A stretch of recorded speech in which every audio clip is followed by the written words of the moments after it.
Two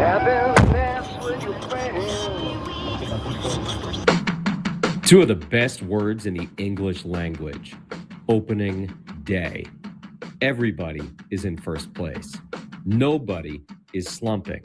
Everything is possible. The journey is beginning, and the long road ahead is filled with nothing but possibility. We're going to show up and tune in, experience things we've never seen or heard before. We will scream and laugh, and our eyes will feel like they're going to pop out of our heads, and no matter what happens, we will always sign up for more. A game yesterday, a game today, another game tomorrow, and the day after that, and again after that. 162 of them over and over throughout the entire summer, from coast to coast. Early mornings and late nights and rush hours spent. This team, this sport by your side. Nothing that happened before today matters. We take our first steps of 2026. Our eyes look up and our ears lock in, because today is opening day. But tier ones, before Tony and I do our thing, you do yours. Because while the two best roads might be opening day, the three best are Ben and Woods. Do the show, bitch. Oh, wow. Welcome in, everybody. Happy Day 2026. Oh, my gosh. I'm tingling right now. This is unbelievable. I sound like I'm in a tin can. And I love it, man. Boy. It sounds good. We are off and rolling this morning. Here from the bottom of the ocean, the Bennewood Submarine, live from Baja, Ricks. We have a full house already, guys. Make some noise out here. Oh, my God. This is crazy. Absolutely crazy. Welcome in. I'm Woodsy. Paul Reindel's our executive producer. Good morning, Paulie. Hi. Hey, how are you? We're good, man. Are you okay? Well, no, because you don't sound good, sound and my computer hasn't been working all that well since I got here. So it's been a really, really fun start to opening day. Yeah. Yeah, buddy. Yeah, I wouldn't have it. I wouldn't have it any other way. And then the big guy that will plow through all of this mess, Benjamin R. Higgins, your friendly neighborhood sports anchor, joins us as well. Benjamin, good morning. Good morning. I'm just trying to act normal. Great. I'm just trying to act normal. Act natural. You sound great, by the way. Well, then I'll just have to do all the talking, which is what, I like to do anyway. So welcome, everybody, to opening day. We are live at Baja Ricks Cantina right here next to the Omni, the Convention Center, and Petco Park, getting ready for what is going to be a huge day. Opening the 2026 Major League Baseball season, the Padres and the Detroit Tigers coming up at 1:10 today here on 97.3 The Fan. We have waited all offseason for this, Woods. It feels like it'll never get here. We wait months and then weeks, and then finally, it is the day that baseball returns. Best day of the year, my friend. Opening day every single time. Hope springs eternal, as you know, and you look at it and you talk yourself into a lot of things on opening day. I was walking in with my wife this morning, and I go, man, it'd be nice to beat Scooble on day one. Wouldn't it just really set the tone for the season and just start 1-0? Let's just start 1-0 today. That's all you can do. You can't win a division today. You can't lose a division today, but you can go 1-0 today, and that's what I care about. I know. Hang on, real quick. Yeah, I have been told the issue is you guys turn and face each other when you're talking, and your microphones. They cross. All right, I will not. So you cannot look at each other. Show, and Woods, you're going to have to look out toward downtown the entire show. I'll just look over here. I know. You guys sound great now. I know there are optimistic Padres fans. There are doomer Padres fans. But I will tell you this. That is universal, because the first person I ran into this morning as I got out of my car downtown was wearing a Tigers baseball pullover. And I said, happy opening day. Guy said, yeah, I'm really excited. I haven't been to opening day since 1978. And he said the first thing he says to me, though, is, we never score any runs for Scooble, though, so we're going to lose. Everybody's dooming already on opening day. It's not just Padres fans. Did you counter with, well, we also don't score a lot of runs either, so we're going to be fine. This should be a nice battle of maybe a nice 1-0 win or loss today. That does seem to happen with a lot of aces. It makes no sense. You'd think, man, you're going, we got our ace on the bump. We got to go out and get him some runs. But I think the pressure of, playing behind your ace, you're like, he's going to do his job. The pressure ratchets up on the offense. But, man, I'm fired up. I was laying in bed last night watching actually some of your interviews you did yesterday down in the clubhouse talking to Nick Castellanos and listening to these guys, looking at their demeanor, saw the quotes from Jackson Merrill yesterday. How do you not get fired up about baseball being back in San Diego? And, obviously we had some potential ownership news come out yesterday. We'll talk about that. I'm going to need you to clarify and explain some of the Yu Darvish situation, because a bunch of different opinions and thoughts out there. So we're going to get into that today as well. Tier 1 Yu Darvish, by the way. Yeah, you guys. Yes. So Paulie and I were down in the clubhouse yesterday. We told you to stay out because of your little cough. You sound better today, by the way. I feel better. We did not want you to get anybody sick right before opening day. And we walk in, and Paulie taps me on the shoulder. Look at what shirt Yu Darvish is wearing. And it was a Ben & Woods shirt, but not the one that he had before. A new Ben & Woods shirt. Unbelievable. He's upgraded to the latest model of Ben & Woods shirts. He walked right by me. I said, "Nice shirt." He looked at me like he'd never seen me in my life. Yeah. So I likes the shirt, doesn't necessarily know what he's wearing, but we still appreciate it nonetheless. You're like, I'm Ben of Ben & Woods. See on your shirt, Ben. That's me. That's me. You're wearing a shirt with my name on it. He's like, sure, buddy. Yeah, whatever. Sure, buddy. I'm heading to the training room. I will see you. Yeah. Sometime later. Yeah. So. Well, did you guys have and I appreciate you going down there. I did. I got home yesterday and decided to just shut it down for a few hours before I had to get out to the Little League field. And turns out, man, getting out in the sunshine and running around with the kids and winning another ball game feels pretty good. So I feel good. Hannah and I had a really nice dinner last night. Now we switched it up this year. Hotel Hannah is gone. No Hotel Hannah this year. But we did drive our Ben bus down here, so we've got Vanna instead of Hotel Hannah. So as soon as the show's over, we're going to go back to the van. So if you see a van downtown San Diego that is rocking, don't come knocking. Yeah. Do not come knocking. Okay. Or come knocking, whatever you want to do. Try the door handle a couple of times, see if it's locked. It'll scare Woods completely. We already know that story from yesterday. It's pretty secure. But no, man, it's nice. Our kids will be back tomorrow. So we're drinking it in the last couple days of quiet and peace and freedom. Next week they'll be home on spring break. So next week's going to be insane. So we're really going to try to have fun today and let it eat today. Speaking of drinking it in, our opening day broadcast is brought to you by Blue Moon. There's no better way to celebrate opening day than with a beer brewed with Valencia orange peel. Grab a Blue Moon and ring in baseball season the right way. 2026 Blue Moon Brewing Company, Golden, Colorado.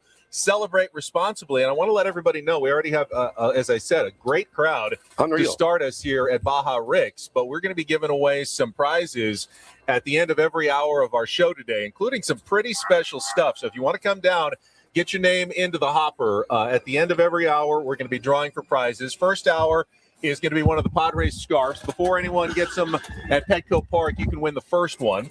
Second hour, we've got one of the new Padres belt bags in the throwback blue and orange, plus 2 tickets to Monday's game against who are they playing? The San Francisco Giants. So you get a chance to win some tickets.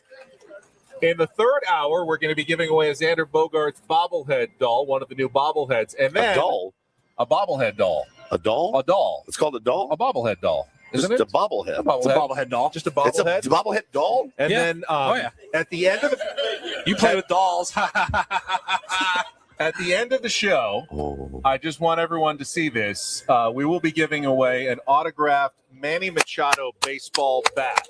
But you do have to be present. So you've got about 3 hours and 40 minutes to get down here in time to get your name into the hopper for the drawing and win the Manny Machado autographed baseball bat here from 97.3 The Fan and Ben & Woods. So I want to tell you guys, this is actually off the table. It's damaged. It's damaged. You don't want this. So I'm going to put this back here and just hold on to that for everybody. Oh, man, we are off and running. The trolley is banging behind us. Trash trucks will be rolling in soon. It feels like opening day. Feels like opening day at Baja Rick's, man. This is going to be great. There's really – I mean, if you're on your way down here, I'm not going to tell you not to come. You need to still come. There's some seats over by the bar, but it's filled up, man, right in front already. We've got a very special guest here, Major Garrett, who's going to be joining us very soon. Excited to talk to him. He will be able to put things a little more eloquently than at least me and Paulie probably. Ben and Major can have an eloquent off, but an erudite conversation. Yes, very erudite, exactly. But excited to talk to Major. I got my man David J back there from Mad Friars, the Prospect King. He's back there already. Look at him, sweet baby. You guys are awesome for coming out this early. I got to tell you, you really are. I wanted to say yesterday's vibe, Paulie, in the Padres clubhouse. I mean, you'd expect it to be good. It was very good. Players seemed just relaxed, excited, happy to be back to Petco Park. I talked to AJ Preller for a few minutes. He said it was the hottest spring training they had ever experienced in Arizona. And he said, I like the heat, and we were so ready to get out of there just because it was sweltering over 100 degrees pretty much the last 8 or 9 days of camp, that returning to San Diego and a nice, comfortable opening day like this. I think the high forecasted for Petco Park is 73 degrees. Oh, my God. And sunny today. I mean, you just could not get a more ideal day. So they were all really excited to get to the workout at the field yesterday. As you mentioned, I got to talk to some of the guys in the clubhouse, Nick Castellanos, who still quintessentially Nick Castellanos, did his first media scrum around his new locker inside, Petco Park's clubhouse, and would answer a good question with a good answer and would answer a bad question with a one-word answer and move on. You got to come with good questions for Nick Castellanos. I like your style. So I'll be Nick, and you ask me a question. Nick, what would you think is the most important thing to focus on for the start of the season? I mean, just have fun, just be cool, and just play. Where are you going to be batting in the lineup? I have no idea. That's pretty much it. That's actually a pretty good impression. Pretty straight on Nick Castellanos. It's a little Eddie Vedder. Wherever they tell me. I'm just I'm here to have fun. Yeah, there's a little Eddie Vedder mixed in there with Nick Castellanos. But yeah, I was watching the clip on Twitter last night, and there's Nick, and cameras, right up at his grill. And like right here. And he's standing there. And then I heard my beloved Ben ask him a question, and I saw him look his head over, and I went, oh, no. And then he answered it perfectly and beautifully. And then I said, oh, okay, don't follow up. And he didn't. You did perfect. It's a nervous moment when you ask Nick Castellanos a question. 100%, man. And he stares deeply into your eyes. And immediately I have asked a horrible question here, because he just looks at you like when a dog hears a noise, his head kind of turns to the side and he stares at you and he goes, why would I care about that? You wouldn't. I wouldn't know. Why would I say that? I would never say that. He's great. I expect big things from him. Imagining he's going to be in the lineup today. Imagine it's going to be pretty right-handed heavy today. I can't wait for that first lineup to come out today. We can all rip it apart, talk about how Craig Stammen has no idea what he's doing. He's way over his head. I thought that was one of the most interesting things yesterday that Craig Stammen said, because he pretty much admitted the lineup is going to change every day. Every day. Perhaps for a while. Deep into the season. And it's going, as I understand it, it's going to be based on some analytical data that the Padres have. And not just, lefty-righty or batting average against the pitcher, but they're going to look at swing paths and what works best against the pitcher that they're facing that day. They're going to try to stack lineups, higher up with guys that they think match up well against that particular day's pitcher and create lanes of players that are going to be difficult for the opposing pitcher to face. So when you see the lineup today, don't think, oh, this is the lineup against lefties. No, this is the lineup against Tarek Skubal today. Right. Even against Framber Valdez, who's another great lefty tomorrow. Could be a completely different lineup, because they may think, well, Framber's arm angles play differently with different swing planes, so we're going to change it.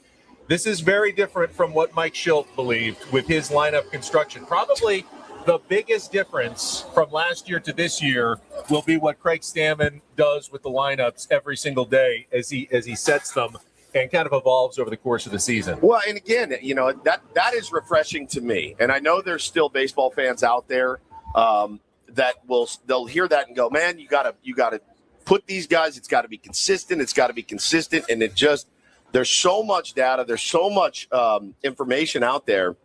Why not use it to optimize, maximize, whatever word you want to use, your lineup every single day? And just sticking a guy at the top or sticking a guy in the 2 because, well, he's had some good years before, sticking a guy in the 4 just because he's hit some home runs before,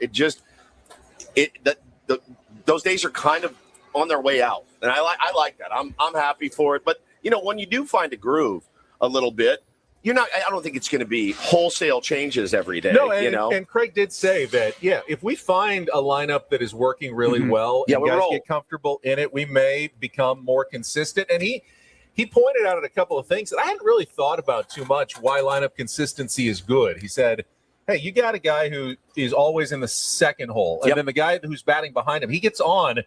He has a comfort factor. Like, he knows maybe when the guy's going to steal, when he needs to protect him at the plate. And if you're constantly changing it all the time, you don't have that comfort factor. So he's certainly cognizant of why, lineup consistency can be important, but doesn't sound like early in the season that's the primary focus. They're going to be tinkering, they're going to be adjusting, and then at some point you may find them settling into more of a regular lineup. But it sounded like not something that's going to happen for maybe weeks, maybe even, months into the season before that happens. Do you like the first hole or the second hole better? Second hole. Second hole. Okay. Yeah, I thought so. All right. I was just curious. A lot of people have different preferences of what. Ben's a big two-hole guy. Big two-hole guy. 100%. First hole, I'm always nervous. Yeah. And then by the time I get to the second tee, I'm good. Piece of cake. No, I know what you mean. Right. I know what you mean. Yeah. All right. Don't really know where to go from there, but we are live at Baja Rick's Cantina. Hope you guys are having a good morning. Anybody started drinking yet? Oh, my God. Pace yourselves, guys. It is 6:15 in the morning. Unless you've been up from last night, you really don't have an excuse. Pace yourself. We got a long day ahead of us out here. The other big news yesterday, of course, was the Yu Darvish news that the Padres had placed him on the restricted list. Are we going to do this now at 6:15 and be out of material for the rest of the show? Might as well jump in and just mention it. Well, we can set the table of, that it created a roster space to allow both Ty France and Walker Buehler to be elevated to the 40-man roster. They created one last week when Dyson Acosta was passed through waivers, but they needed one more 40-man roster space to lift both Buehler and Ty France onto the team, and they created it by placing Yu Darvish on the restricted list. Now, we can say what that means in terms of the Padres' payroll, whether that does or does not open financial flexibility, but it was a necessary move just to create the 26-man roster. You, of course, had many players going on to the 10 and 15-day injured lists, like Joe Musgrove, Jason Adam, Yuki Matsui, Sungmun Song.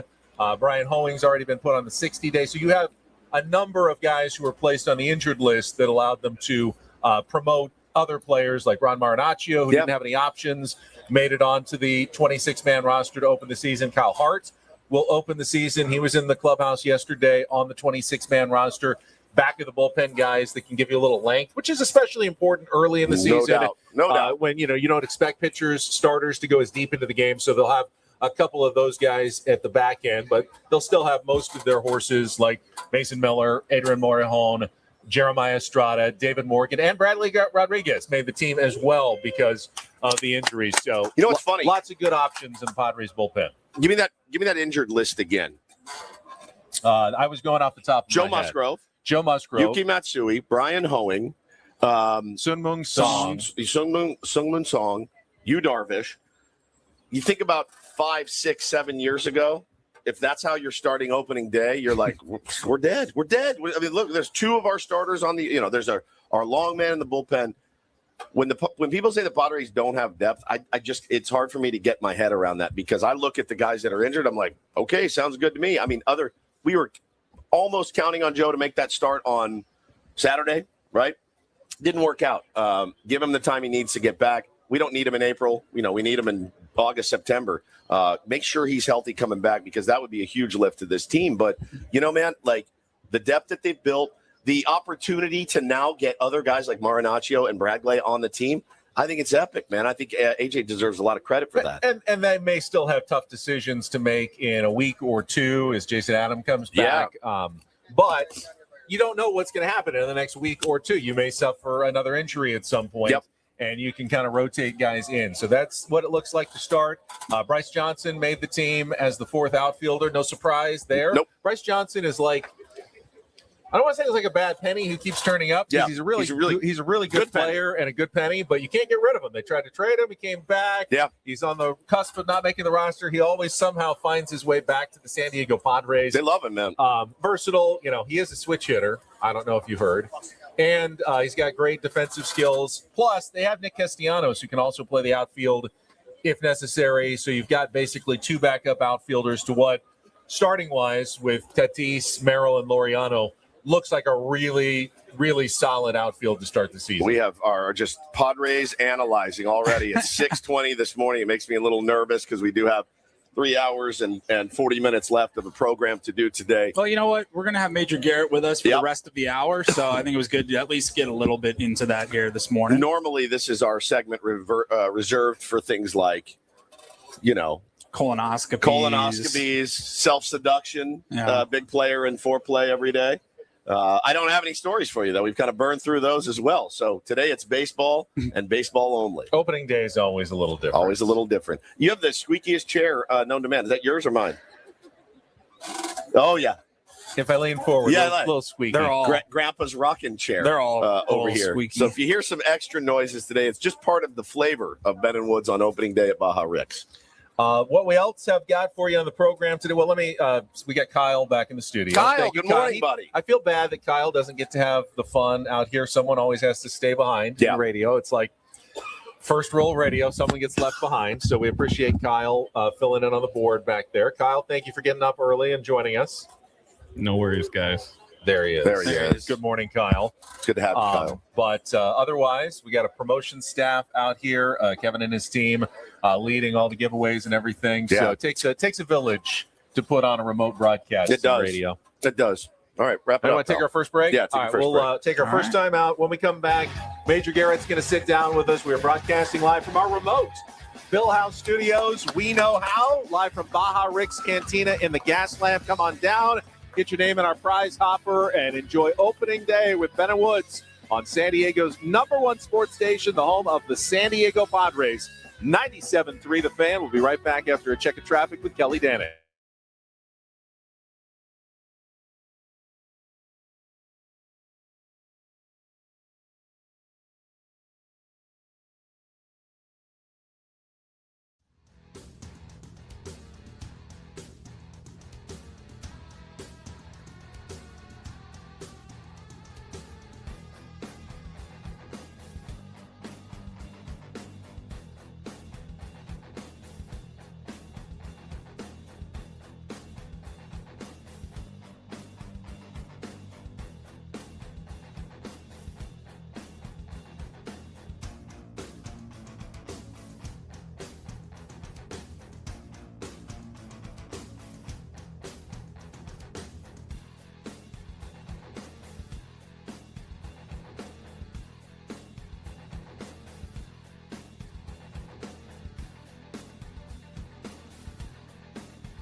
He just, here, I'll show you a little. Just a little. Please don't. Just a little bit. What hurts on you? Nothing at all. A little bit. Not that now. So let's say whatever you're about to touch is the only thing. Let's say It's gonna hurt. Right? All right, yeah. Okay. Pretend your knee hurts. Pretend your knee. It's going to in a second. Right here.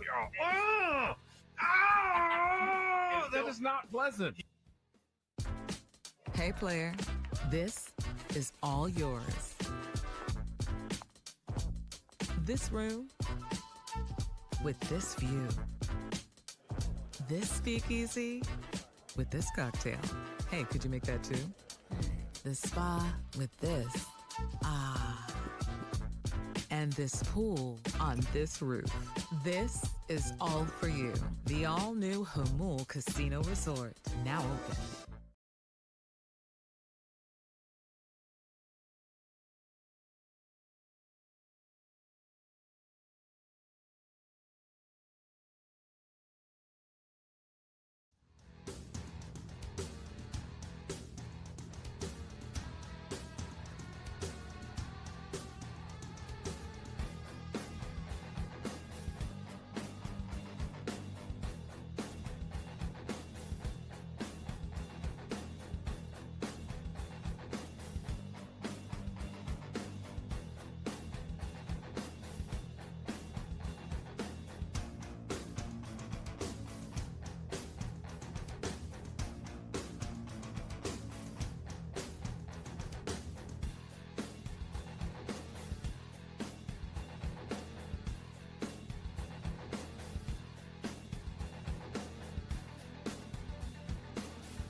He just, here, I'll show you a little. Just a little. Please don't. Just a little bit. What hurts on you? Nothing at all. A little bit. Not that now. So let's say whatever you're about to touch is the only thing. Let's say It's gonna hurt. Right? All right, yeah. Okay. Pretend your knee hurts. Pretend your knee. It's going to in a second. Right here. That is not pleasant. Hey, player, this is all yours.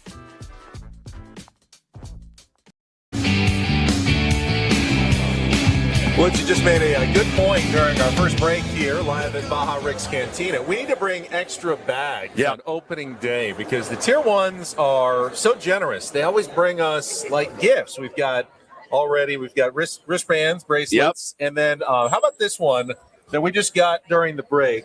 Our friend, if you remember our drive over to spring training, when we stopped at Las Palmitas Taco Shop in El Centro, our friend Omar made T-shirts out of our visit.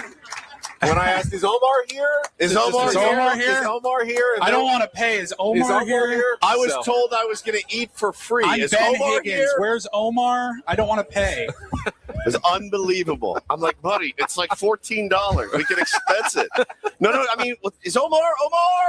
Omar, he made it before we left, and now he made T-shirts of the occasion. You're the best, dude. Thank you so much. Incredible. The food was outstanding as well. We're going to have Major Garrett join us in just a second. Quick update, though, on my prediction to win the American League MVP award, Aaron Judge. Very well done so far. 0-5 with 4 strikeouts yesterday. But the New York Yankees, if you were watching, beat the San Francisco Giants 7-0. Last night in the first ever Netflix opening day Wednesday game. We like that, man. We like that. It was one-sided from the beginning, a 5-run second inning for the Yankees. Max Fried was terrific, 6 1/3 innings, 2-hit shutout ball, and Logan Webb was not. No. Now, I've heard that sinker ballers can early in the season not have the sinker ball yet, so I don't think you can read too much into worst season of Logan Webb's career incoming. I'm fine with it, though. 5 innings, 9 hits, 7 runs, 6 earned. Wow, Tony Vitello leaving his ace out there to just get punked on opening day. Maybe a rookie mistake. Who knows? Did you also see that he missed his in-game interview? Tony Vitello did because he was in the bathroom watching Tennessee baseball on his phone. He missed the he missed the interview. They were looking for him. They couldn't find him. He said afterwards, "Oh, I was in the bathroom." I don't know that that's the greatest look. Stands to reason, bro. I couldn't even imagine how nervous I would be. I get nervous managing 8-year-olds. I can't even imagine.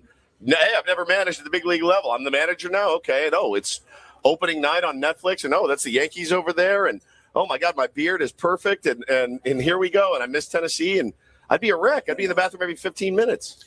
Luis Ariz went 1 for 3 in his debut with a walk in his debut for the San Francisco Giants, batting leadoff and playing second base. Committed to that. Do yourselves a favor. Go to Twitter and just put in statue take. Just put it into the search bar. I had Giant fans complaining about him just watching one go by. I had Padres fans going, "Oh, thank God we don't have to watch anymore." I love Louis.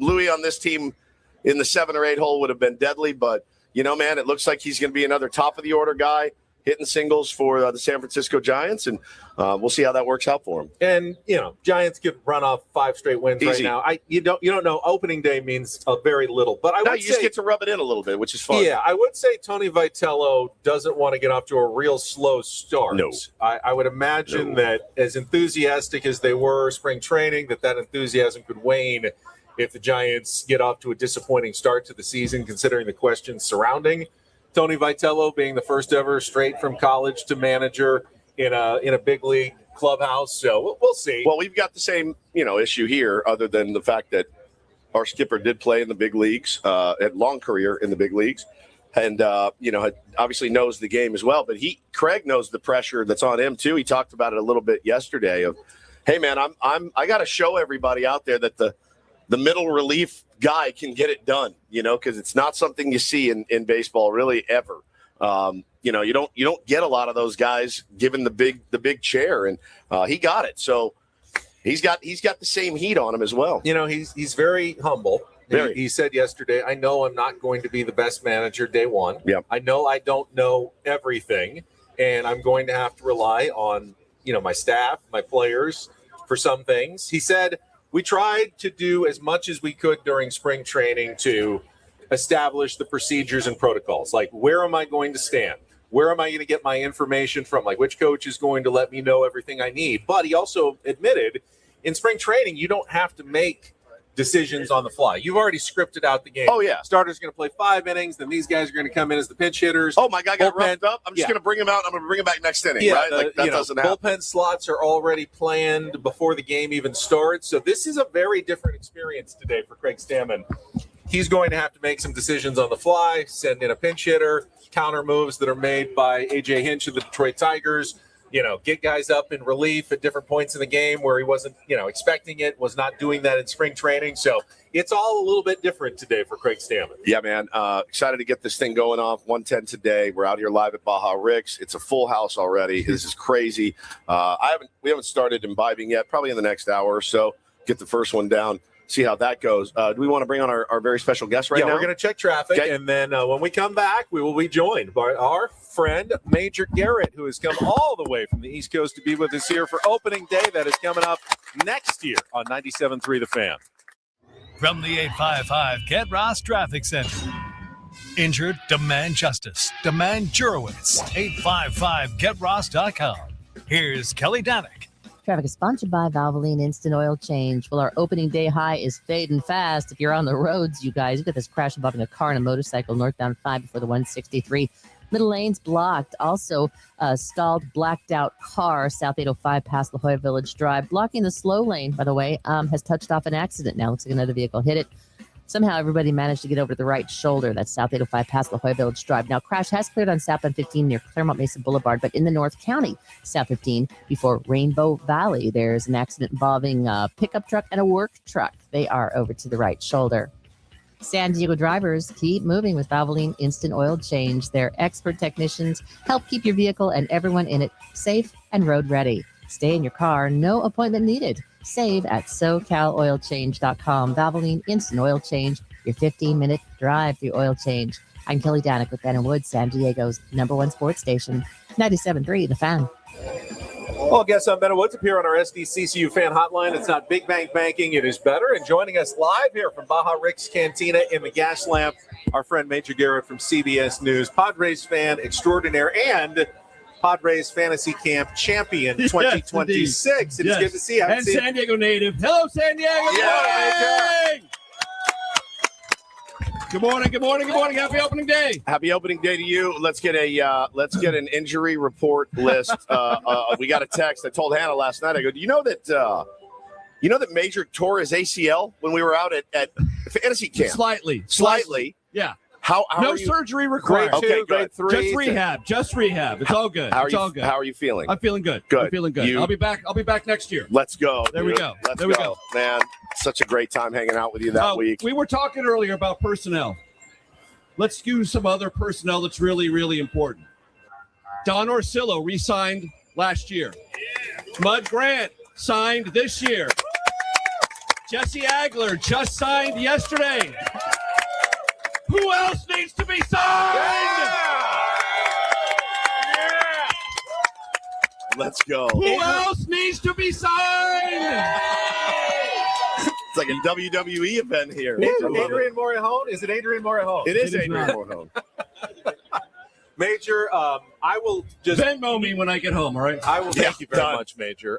Let me just ask you, open-ended essay form, opening day, what it means to you and your memories as a lifelong Padres fan from San Diego. So this first opening day back in San Diego, since I cannot remember when I was a child, obviously opening day, we went to several games, not always, but opening day, like everyone, is when all the haze and clouds of your sports life lift, okay? Yeah, I like football, and I like hockey, and I like basketball, sort of, but nothing is better than baseball. Nothing is better than opening day. Nothing is better than beginning a season anew. There's all sorts of poetry written about baseball, and a lot of it's true. Baseball is about spring. It's about renewal. It's about life coming back into focus. All of that flows through me whenever our opening day arrives. And to be back home, to be near Padres Nation, not just thinking about Padres Nation, but to be near Padres Nation, there's nothing better than that. I love it. So beautiful, so eloquent, Major.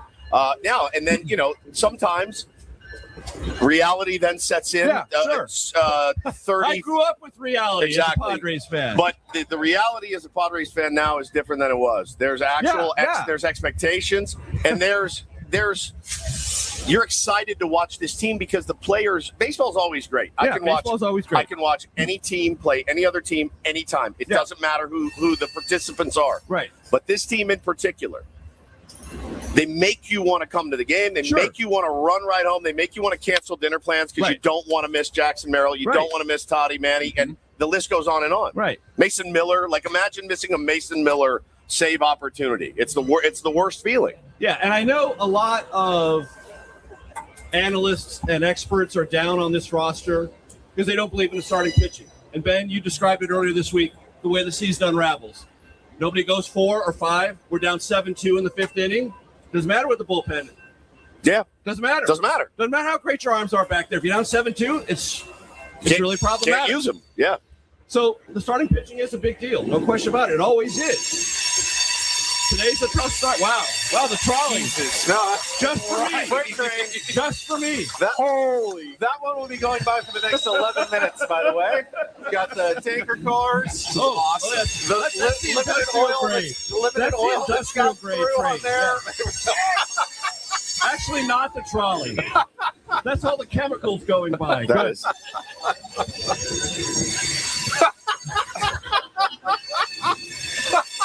All right. I'm gonna have to rely on my trained broadcaster's voice to get over this. Yeah, let's just wait it out. This is like 4 miles long. Let's wait it out. We're gonna have Major on, have the loudest train in recorded human history come by while Major's on the mic. What is this, 1925? Yeah. What are we doing here? Does every car have its own set of brakes? Yeah. My God. It's like they're actually dragging the train. They are dragging It's not it. actually rolling. They're This is just unbelievable. dragging it across the track. Oh, my God. Oh, thank There goodness. we go. Yeah. There we go. Wow. That's incredible. Okay, that was epic. That was fun. So, look, starting pitching is always huge in baseball. We just need to make it through April. The way I look at the schedule, the way I look at the month, just be 500. Yeah. Just be 500 at the end of April. Yeah. Yeah, that's exactly. You don't need the 15 Cannon and comes 5. back. Yeah. Musgrove's back. Just get through this first month. 500, 1 or 2 above or below, we're fine. Yeah, I agree. We're fine. I agree. That's the way I look at the way of this season. Yeah, and again, it's so dependent on how other teams do sometimes. Right. And I would even argue if you can get to the All-Star break and be around there, you're okay. Yeah. You're okay. You're in it, I think, in this division. So, it'll be interesting to see how it all plays out, Major, but I'm right there with you, man. This is unequivocally the best day of the year. And I know that, it's the fun thing about the big leagues is, like, I've talked to some of the guys about it before, like, hey, well, yeah, we got Tarek Skubal day 1. Yeah. Yeah, and then you get Framber Valdez the next day. And then you get Casey Mize, and then you get Jack Flaherty. And it's unrelenting. It's 162 games where you can never really look at the schedule and go, whew, we got a guy who only throws 94 today. You know what I mean? Right. It's just so rare now. Like, Right. It's Look, unrelenting. And the Tigers are going to take the field saying this is a win day. Tarek's on the bump. It's a win day. 100%. Let's steal that win from him. 100%. Let's steal that win from him and make him think, whoa, this Padre club can steal a win from us. They just did. No doubt. Let's do that. Yeah. Let's do that. Let's steal a win today. Beating an ace on opening day would feel very, very special. Exactly. And we have a pretty good guy on the bump today, too, Nick Pavetta. Interested to see his second year with the Padres last year. You could not have asked for anything more from Nicky P. No. You just couldn't. And he was so motivated in spring training, and he talked about how he wants to be. He saw the list of guys ahead of him on, getting Cy Young votes. He goes, I want to be in that list. Yeah, exactly. And I love that. And you guys were talking about Castellanos a moment ago. I really do think he is the secret ingredient. The secret sauce? The secret ingredient, because Oh, my God. Here we go.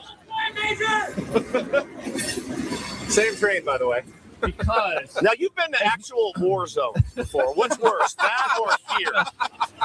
This is not that. This is not that. This is just annoying. I just meant louder. Not dangerous. It's just annoying. As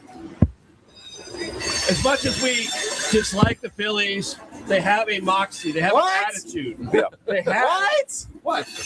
What? Oh, the Phillies have an attitude.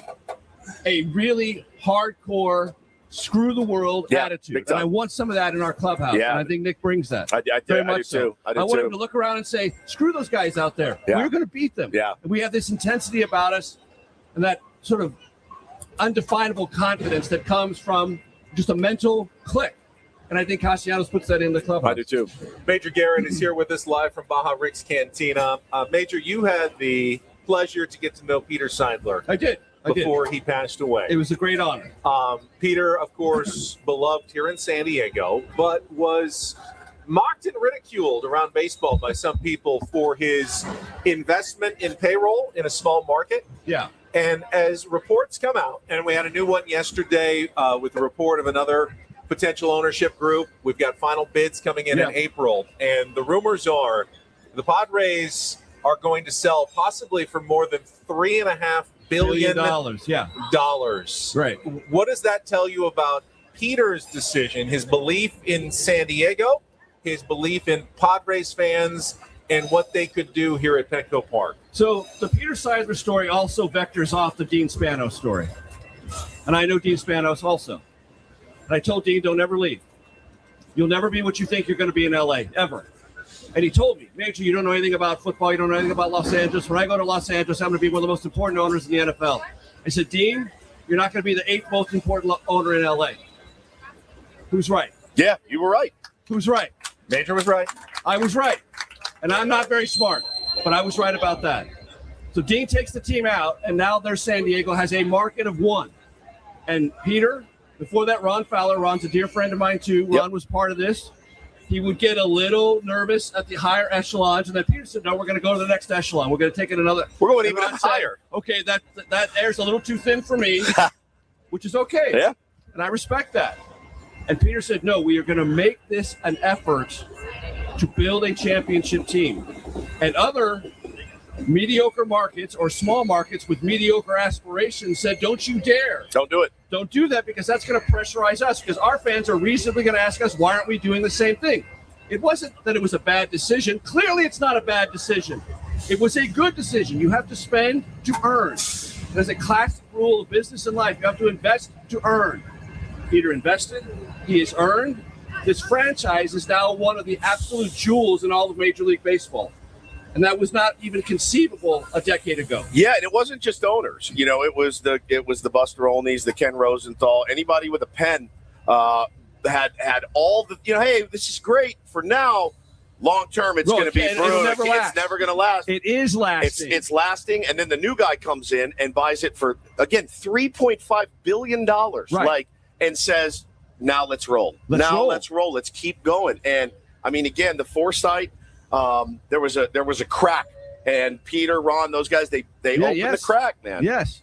And they told this community something that had never been said to this community with due seriousness in my entire lifetime.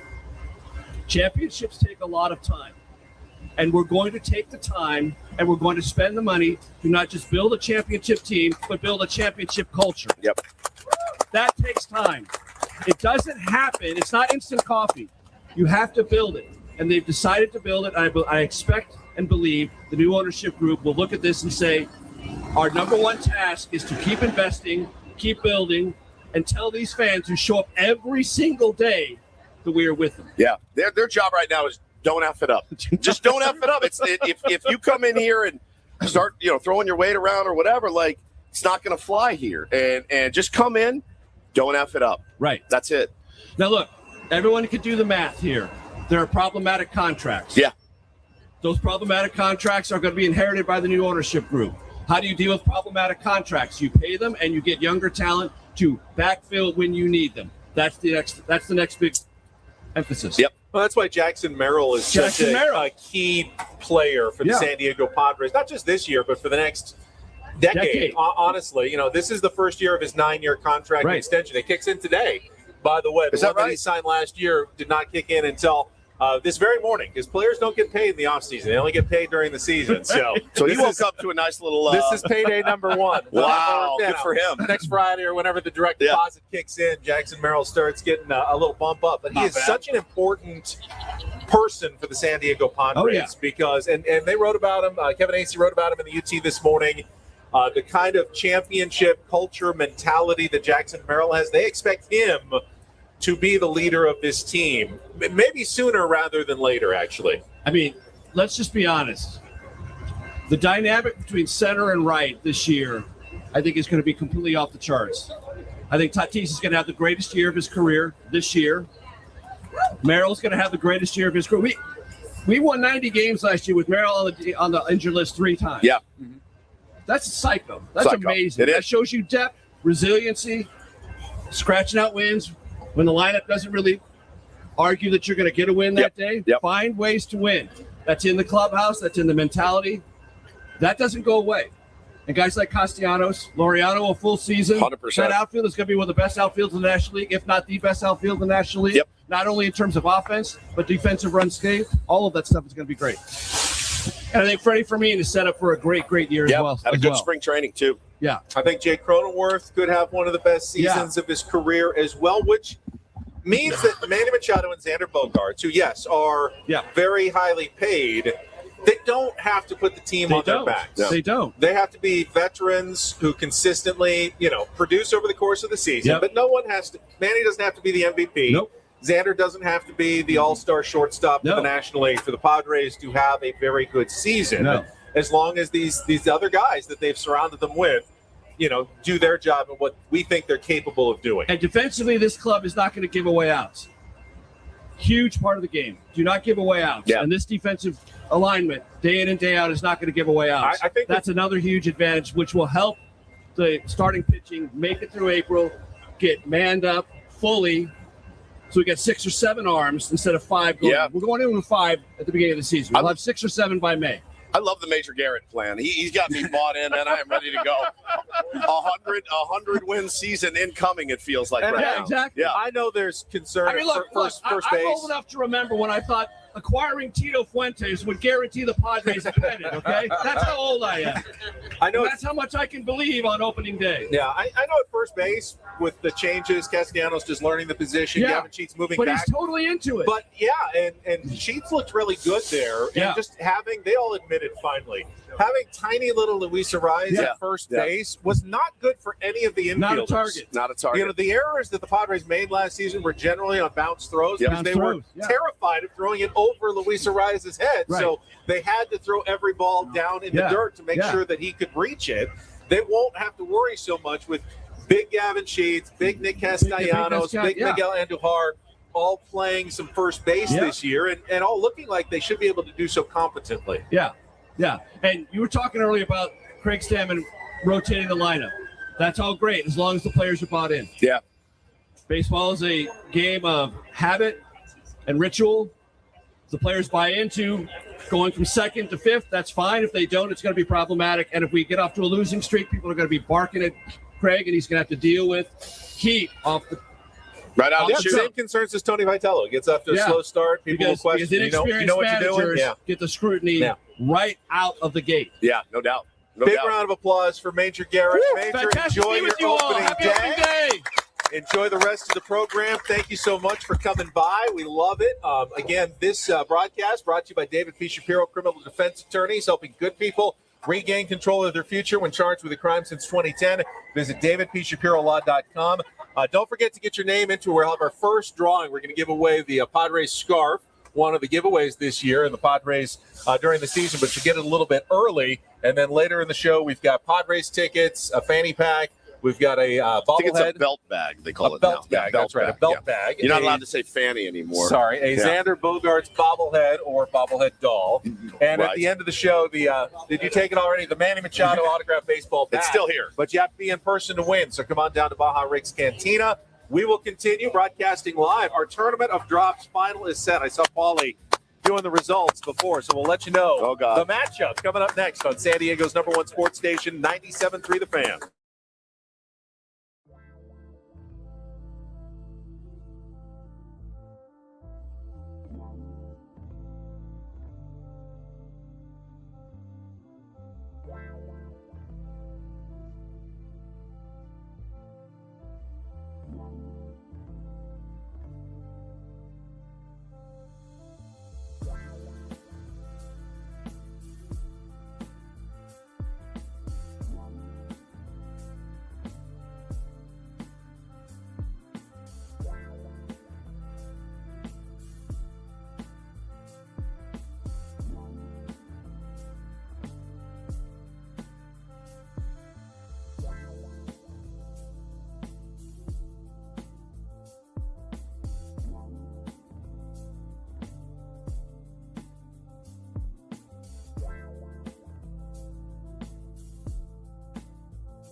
Welcome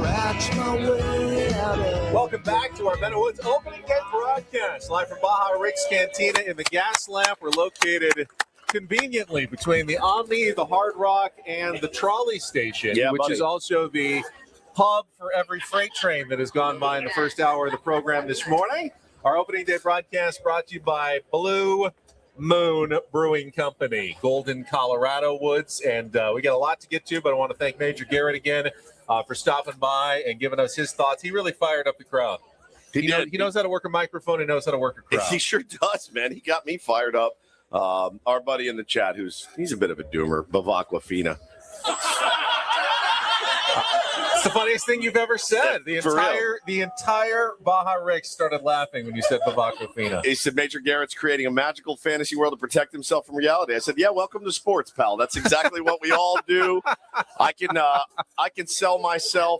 I can sell myself on anything. You know, I look at it and go, well, if things break the right way, listen, it's opening day. There's no reason to be a doomer today. None whatsoever. We talked a little bit about the Padres sale, which, again, reportedly could happen in the next few weeks. We did learn about one more bidder, the final bidder, Tom Gores, the owner of the Detroit Pistons. Gores whores, baby. Here we are. Let's go. It may be him. It may be Dan Friedkin, maybe Jose Feliciano, maybe Joe Lacob. But those are reportedly the final four bidders in a process that, the rumors say could end up at more than $3.5 billion, according to The Athletic.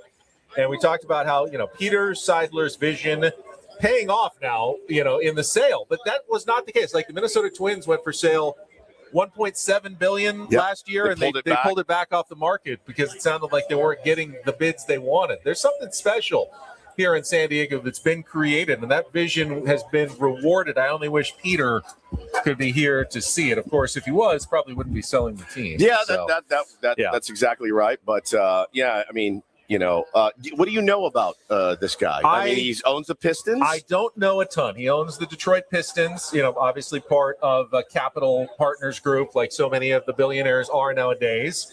Bought the Pistons about a decade and a half ago, and from everything I've heard, has been a pretty good owner, gives his team what they think they need to run the team. They certainly have taken a great step up. They went through some hard years, but with Kate Cunningham, they've become the number one team in the Eastern Conference this year. So he knows how to build and trying to win there.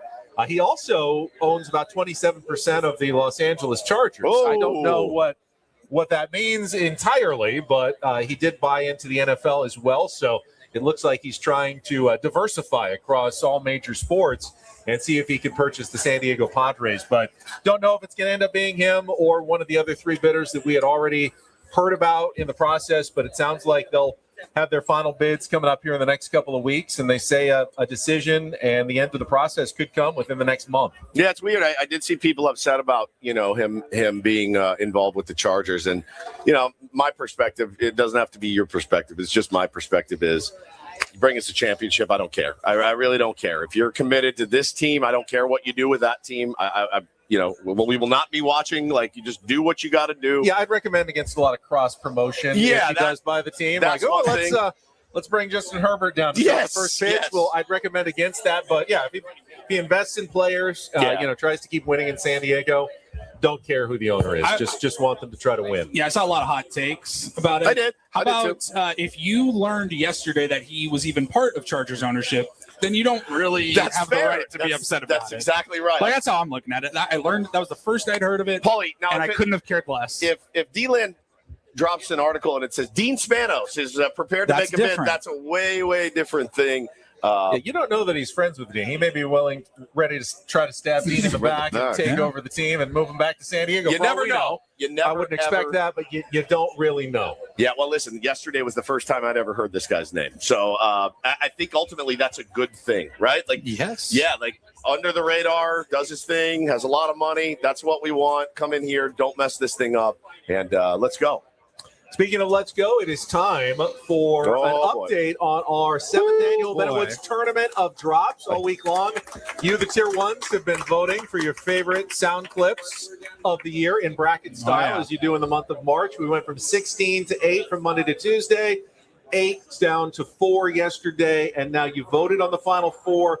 Paulie has tabulated the votes and is going to go through our winners and set up our championship match for the next 24 hours. Yes, sir. We will start on the left side of the bracket for everybody following along at home. We had a battle of 1 seeds. We had our number 1 seed from Woodsy. Come crank your hog. Okay. Come crank your hog. And that was going up against a number 1 seed in Ben. I don't have a sister. Ben doesn't have a sister. I think he's going to win it, man. That does happen to be the favorite drop of my sister. Yep. Who texted me yesterday, and she is rooting hard for I don't have a sister to win. In fact, she said if it wins, she wants to come on the show and talk about it. Done. So, Oh, 100%. Yeah. Maybe we can get Stephen Woods on the show tomorrow if he wins. Did I win? Well, with, let's see, 55.6% of the vote. This one was close, and the Tier 1s have selected to move on to the championship round. Stephen Woods. Yeah, let's go. Come crank your hog. Hey, one more crank win, your and you hog. will be cranking your hog. Congratulations. I'll be doing it anyway, win or lose, Paulie. You have made it to the final. Could be your first ever Tournament of Drops win. Well, How do you feel at this point? I'm sick to my stomach. I'm nervous because I'm either going up against Manny or Mud. Those were 2 elite drops from both of you. Yep. Easily could have been drop of the year. Yeah. So who will you be going up against? We go to the other side of the bracket It looks now. like a landslide. And a little bit more, 62.1% of the people between our number 1 seed, Manny Machado. You guys are the voice of San Diego. Thank I agree, you. Manny. Totally agree. And our number 2 seed, the only 2 seed in the field remaining from Mark Grant. It's so long and big, Donnie. So I either get to go up against Manny Machado or Mud Grant. It's an L. Well, with 62.1% of the vote, the Tier 1s have selected the number 2 seed, Mark Mudcat Grant. It's so long and big, Donnie. Wow. So our championship match is set. You have 23 hours to vote. Links are going up right now. We're going to have the number 1 seed, Woodsy. Come crank your hog. Going up against the number 2 seed, Mark Grant. It's so long and big, Donnie. Oh, man. That does sound somewhat inappropriate. It does. When you put them together at the same time. Yeah, it does. It worked out really well. I'm very pleased with how that worked out. Listen, my wife ran for like student council, and her slogan was Hannah Banana.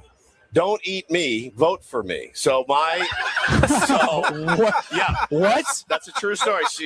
She's right here. Don't eat me, vote for me. So I will. High school? In high school. They allowed that? Yeah, like 8th grade, 9th grade, something like that. Because it's a banana. 6th grade. It's a banana. Hannah Banana. Yeah. Don't eat me, vote for me. So I obviously I come from a very, political. We know how to Your get elections parents allowed done. that too. Like, it's not sexual. She was in 6th get grade. it, but only it's if you're still- a deviant is it sexual. She's a banana, and she lost. So I had a friend that ran for school something in high school, and he was actually turned down his slogan. He was running up against a girl, and he said, hey, my name is so-and-so. He said, vote for me. I stand when I pee. Oh, my God. And they said, yeah, you can't do that. Wow. Holy cow. Yeah, ring the bell on that one for sure. It wasn't me. I didn't do it. Well, listen, don't eat me. Vote for me. That's okay. Isn't that genius? Crazy work, Hannah. Hannah Banana. Don't eat me. Vote for me. Paulie, we will get the links to vote for our finals matchup up in our social feeds, up in our They're in the YouTube chat. stream. Yep. And you can start voting, and we will crown our champion tomorrow. Of course, tomorrow. Ooh, votes are coming in. Don't look now, Woods. Massively tired and hungover will be our 8th anniversary of our very first show. 8 years ago on a different radio station. Tomorrow, we got together for the first time. With Unbelievable. no idea what the future was going to. Actually, we both had a pretty good idea. We did. We thought it was going to be About 2 or garbage. 3 months, and then we would be fired unceremoniously, like almost everybody else in radio is.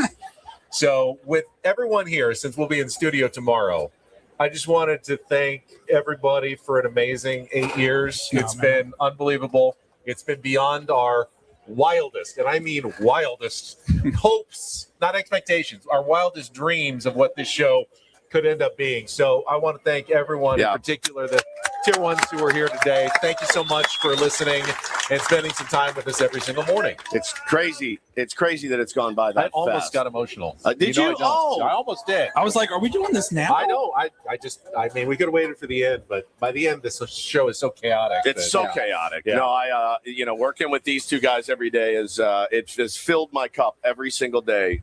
They are my brothers. They're my friends and my best friends. We've experienced a lot. We've been through a lot together.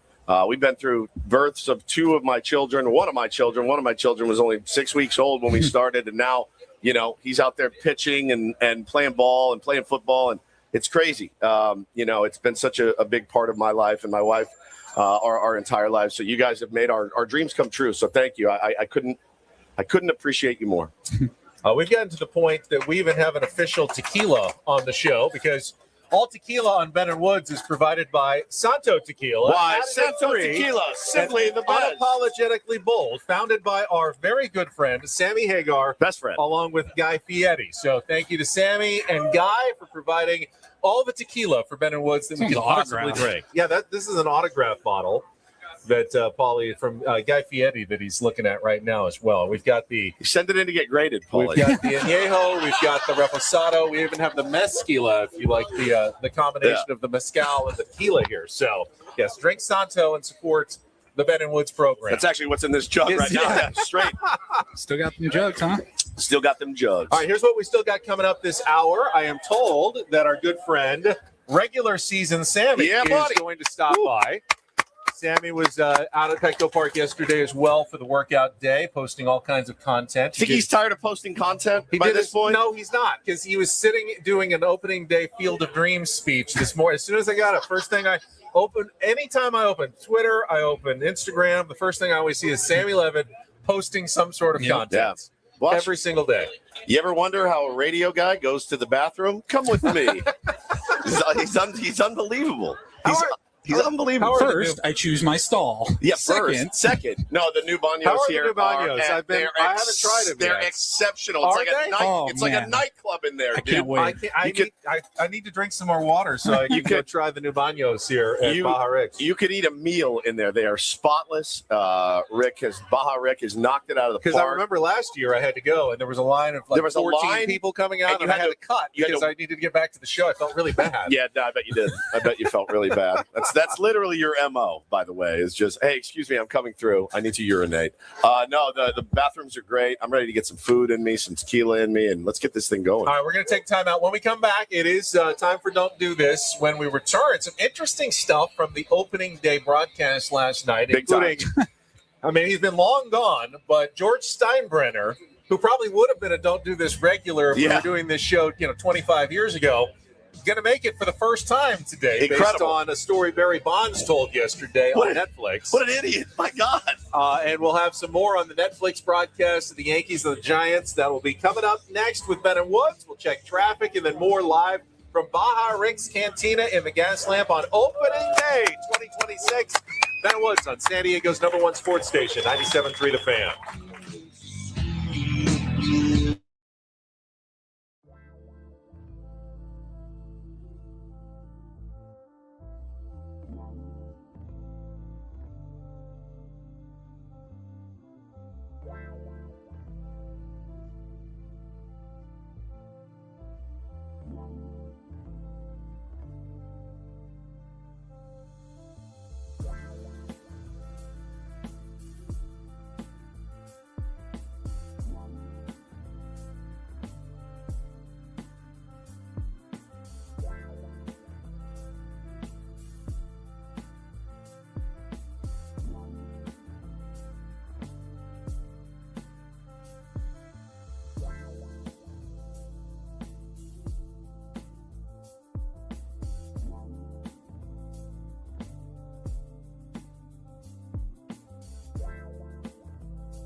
The Ben and Wood Show, brought to you by David P. Shapiro, criminal defense attorneys, helping good people regain control of their future when charged with a crime since 2010. Visit davidpshapirolaw.com. It is time now for Don't Do This. I will start with the Netflix opening day broadcast last night. Yep. There were some good things. It was good to hear Manny Vescursion. Oh, yeah. Always does an excellent job.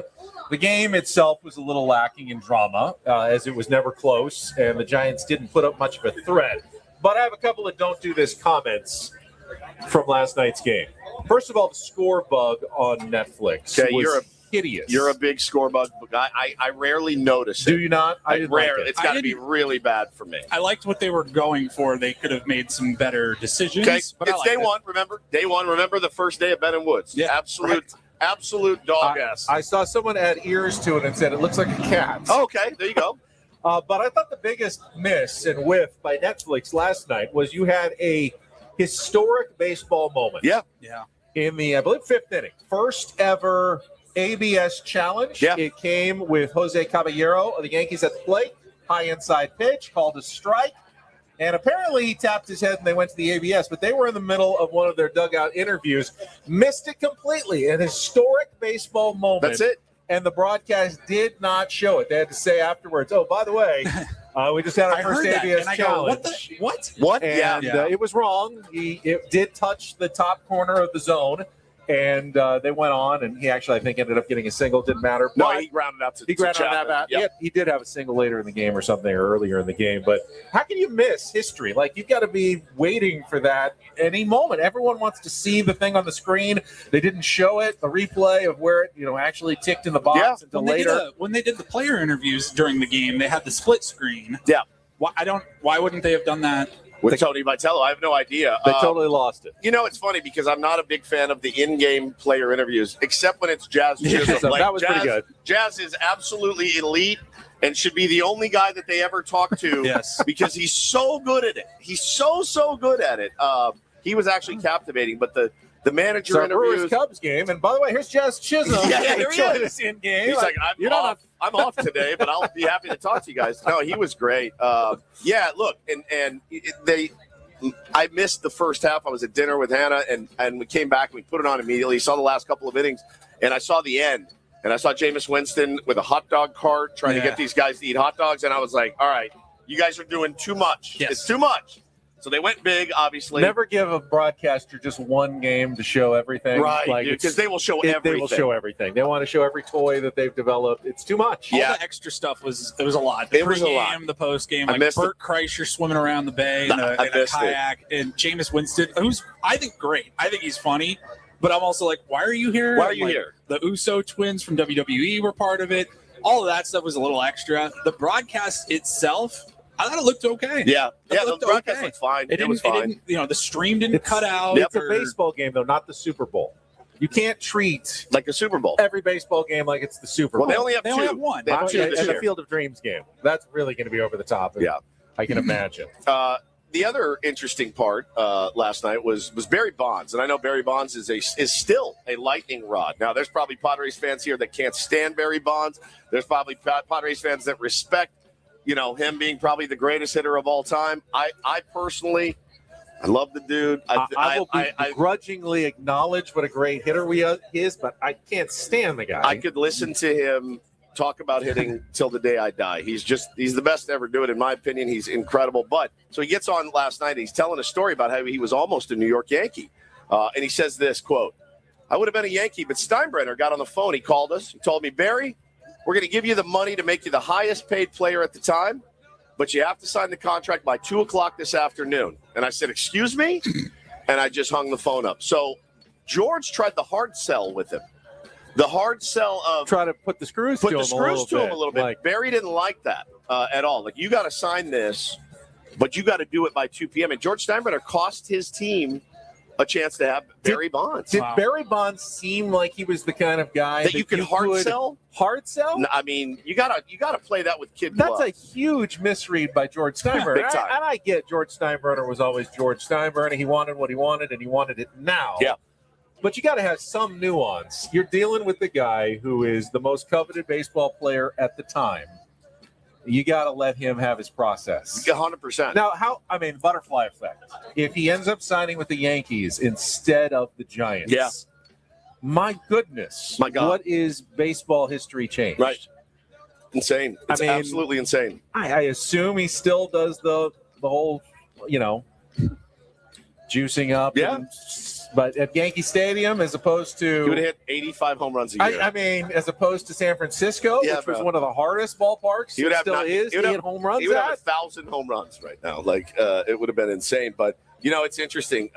If somebody ever wants to make me the highest paid radio host, but tells me I got to sign by 2, I'm signing. Or maybe he goes, I don't need to do all these steroids to hit home runs in Yankee Stadium. I don't have to do it. I'll just not do it entirely. No, you have no idea. He had some interesting perspective, too, and it relates to the ABS Challenge. We'll save that for the next segment. There's a new unwritten rule in baseball. We've had 100 years of unwritten rules, and we now apparently have a new one. He got his feathers ruffled last night. Yeah, we got a new one to ABS Challenge. Incredible. All right, finally a little do this on opening day. DD Mega Doo-Doo.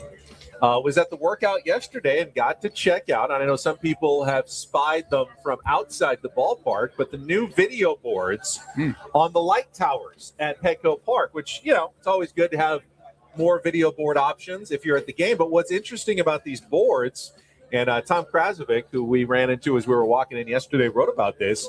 They're going to add a little more of the advanced pitch data for fans, like amount of rise on the fastball, break on the breaking balls, and you're going to get real-time data while you're at the game. Love it. We saw that in Philadelphia. Yeah. I noticed they had all that, like the tilts and all the different advanced metrics, and I go, that I have never seen before at the ballpark. That's cool. And I don't really know what a lot of it means, but I like that it's there. You found yourself looking over at it after every pitch, It's great. I have this argument and conversation with some dear friends of mine that are a little bit more old school than me, and boy, they do not like knowing how fast you swing the bat. They do not knowing what your VBA is and things like that. And it's like, man, it just helps. It helps you tremendously. So this is something the Padres did take into consideration, and Eric Rupner was asked about it. He said, we don't want to give away anything that's competitive in nature, but at the same time, we'll give fans the opportunity to have access to some fun data.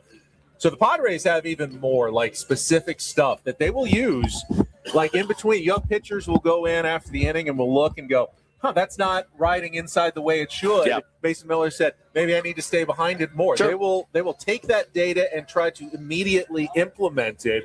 They'll look at swing paths, they'll look at bat speeds and go, maybe something was off in that at bat, and try to make immediate adjustments based on the data that they're getting in real time at the ballpark. It's crazy, and it's on a much smaller scale, but I bought a thing called Blast Motion, and you take it, you put it on the knob of your bat, and it syncs up to your phone. You can go out, you can hit off the tee, or you can throw batting practice to your kids.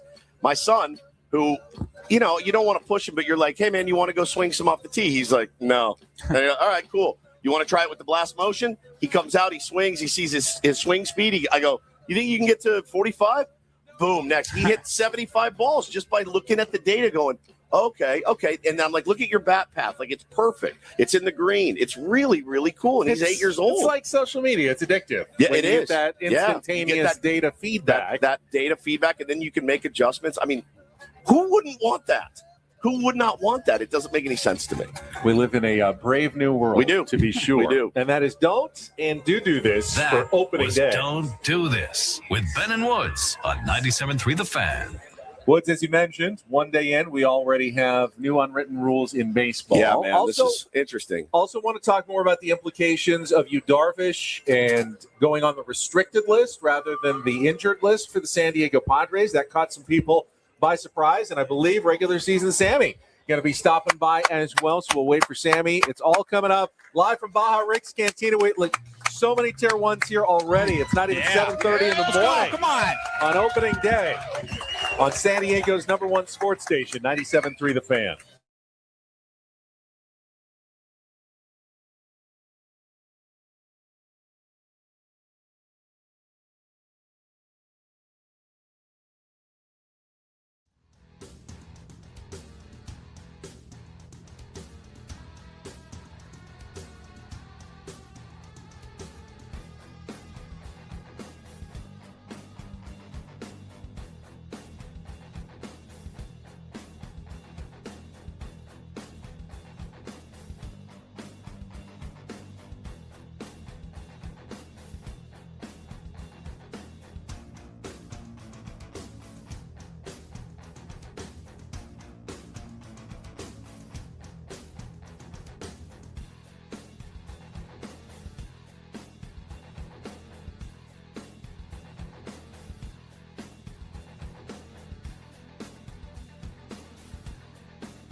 He just, here, I'll show you a little. Just a little. Please don't. Just a little bit. What hurts on you? Nothing at all. A little bit. Not that now. So let's say whatever you're about to touch is the only thing. Let's say It's gonna hurt. Right? All right, yeah. Okay. Pretend your knee hurts. Pretend your knee. It's going to in a second. Right here. Oh, that is not pleasant.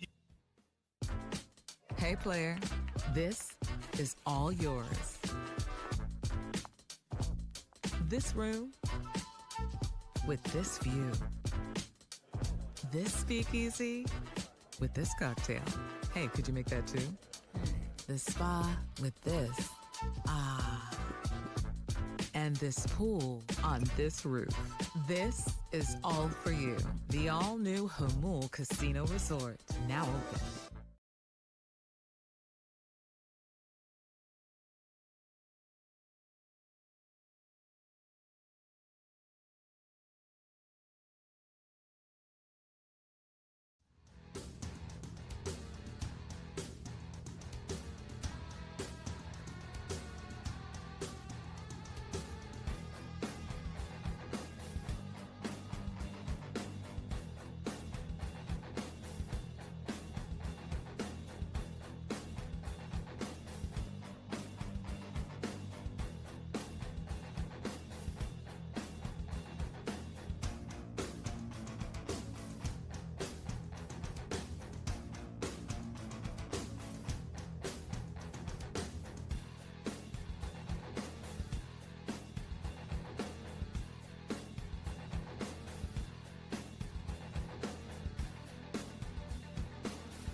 Perfect timing, as always. As usual.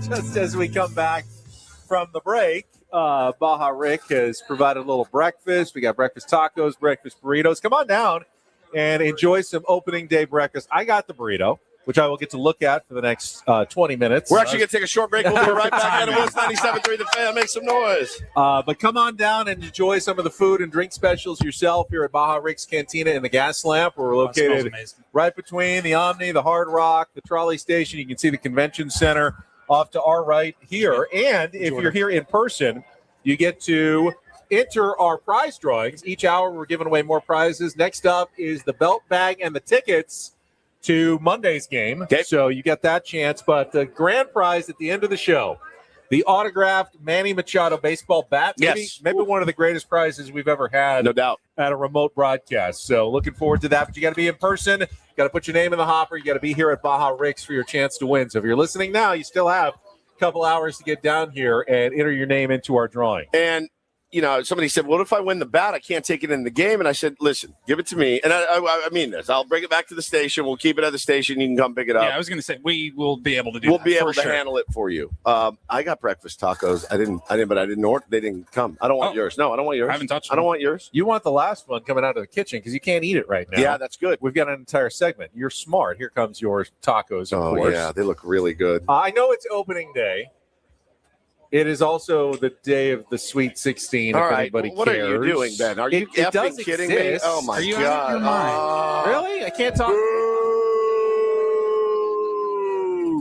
Got no interest whatsoever after the game tonight. I mean, the Zero. game will I'll be the watching Padres game will baseball be all over. day, all day and night. You will not. You'll watch Dodgers against Diamondbacks rather In than a second. than the Sweet 16 and the NCAA heartbeat. basketball tournament. Who am I rooting for in the Sweet 16? Illinois. Why?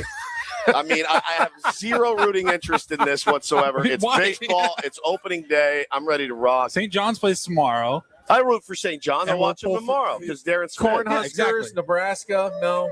That sounds terrible. Did D. Smith go up to D.C.? I don't know if Darren's in San Diego or on his way out Because there. I know he said, I saw him say that tickets were the most expensive of the Sweet 16. of course. I mean, Duke versus St. John, that's going to be one of the Incredible. most... That I will watch. That will be an exciting Sweet 16 matchup. yeah, but tonight, man, is all about baseball. Today's show, I should have reminded you before, is all about baseball as well. All right, just throwing it out there. And, there's the Valspar is kicking off. You want to talk about that? No, The it's golf fine. tournament? All It's right. fine. Okay. All right, Ben's Golf Minute. let's check traffic. We'll talk about the new unwritten rule of baseball as of last As night. of last night, there's a brand new unwritten rule. unwritten rule, and we'll talk about it after a check of traffic and about 4 bites of a breakfast burrito here on 97.3 The Fan. From the 855 Get Ross Traffic Center. Injured? Demand justice. Demand Jurowitz. 855GetRoss.com. Here's Kelly Danick. Traffic is brought to you by Valvoline Instant Oil Change. Okay, I don't believe this. We just cleared an accident northbound 5 near the 163, but now a new one. This too involving a motorcycle. Those vehicles are both in the center divide, north 5 at the 163. Southbound side of the 805, clearing an accident just past La Jolla Village Drive. Still a challenge on that southbound 15 in the North County. Accident at West Bernardo, blocking the 3 left lanes. Whole thing's got you backed up all the way from Deer Springs Road. San Diego drivers, keep moving with Valvoline Instant Oil Change. Their expert technicians help keep your vehicle and everyone in it safe and road ready. Stay in your car, no appointment needed. Save at SoCalOilChange.com. Valvoline Instant Oil Change, your 15-minute drive-through oil change. I'm Kelly Danick with Ben & Wood, San Diego's #1 sports station, 97.3 The Fan. It's the one time I was actually cheering for a ladder in the roadways, and Yes. for Kelly's just to go off for about 3 or 4 minutes. Oh, I get your avocado from your tacos. Thank you. do. Can I have one of those napkins? One of the absolute perks of being Woods' friend is that he does not want any of his avocado, which means I get it all. I did get some cream on my thumb here, some sour cream. All right, now I'm ready to go. I do like it creamy. Yes, you do. Can you get a squirt up here also, please? ASAP. So yesterday, I was surprised with the Yankees Giants matchup. I believe only one ABS challenge was used the whole game. Teams left them on the table because they looked like they were pretty afraid to use them early in the game, whether that was intentional, as instructed by the managers, Aaron Boone and Tony Vitello, or if players were just a little hesitant to be the first. But for whatever reason, you only had the one in the 5th inning. It went against Jose Caballero, and I think that was the only time. And it begs the question, how are these challenges going to be used? Not like spring training where we saw guys in the 1st inning, challenge, lose them, whatever, it doesn't matter. It's going to be a little bit different starting today in the regular season. Yeah, and it did seem like everyone was a little bit gun-shy last night, and it's going to be something that evolves. But it's now 1-0 umpires, right? It's 1-0 umpires. Umpires, he nailed it. He said it was a strike, and turns out it was an actual strike. Now, the most interesting part to me was after the game, they had Austin Wells on, and Barry Bonds is up there on the panel, and they're talking to who else was on that panel? It was Barry Bonds. Albert Pujols, yeah. And they're talking about, Barry said something to the effect of, back in my day, if you're up 5-0 and you tap your helmet, the next pitch is coming at your throat. And I went, are we here already? It's day one of ABS. Back in your day, with no ABS challenge, if you tap your helmet, you just look like an idiot. That's right. Because that doesn't do anything. But I sat and I thought about it for a minute, and I go, okay, so I'm the opposing pitcher. I'm getting beat around a little bit. I'm down 5-0. It's the 5th inning. It's the leadoff batter in an 0-0 count, and you just tapped your head? I'm wondering, like, are more people going to get salty about this? And Barry Bonds was like, yeah, man, that's not something you can do. He actually said it to Austin Wells, too. He's like, I don't know, man. I don't know if I would have done that challenge there. And Wells is like, like really uncomfortable about it. So day one, ABS, new unwritten rule. What are the rules? What's the lead? You know, was that an important pitch in the game? No, not really. It wasn't really. 0-0 count leading off the inning up 5-0 wasn't the most important, but they hadn't used any yet. So kid wanted to give it a try. He got it wrong. But now Barry Bonds saying, next pitch should be at his throat is crazy. And it's very baseball. First of all, if you're the Giants, you're thrilled that they used a challenge in an unimportant situation and lost it at the same time. That's ideal. So I wouldn't be unhappy at all if I was Logan Webb and pitching and I got a strike and a challenge out of the way. 100%. You'd be excited. Certainly not throwing at someone. I'm not mad at all. I'm happy about that. Little applause as Sammy Levitt walks in. I think, we've gone through this in recent years. Really, it was Fernando Tatis Jr. Yay! Salute to all the opening day truck drivers in San Diego. 100%. You know where you can get your horns heard here at Baja Ricks.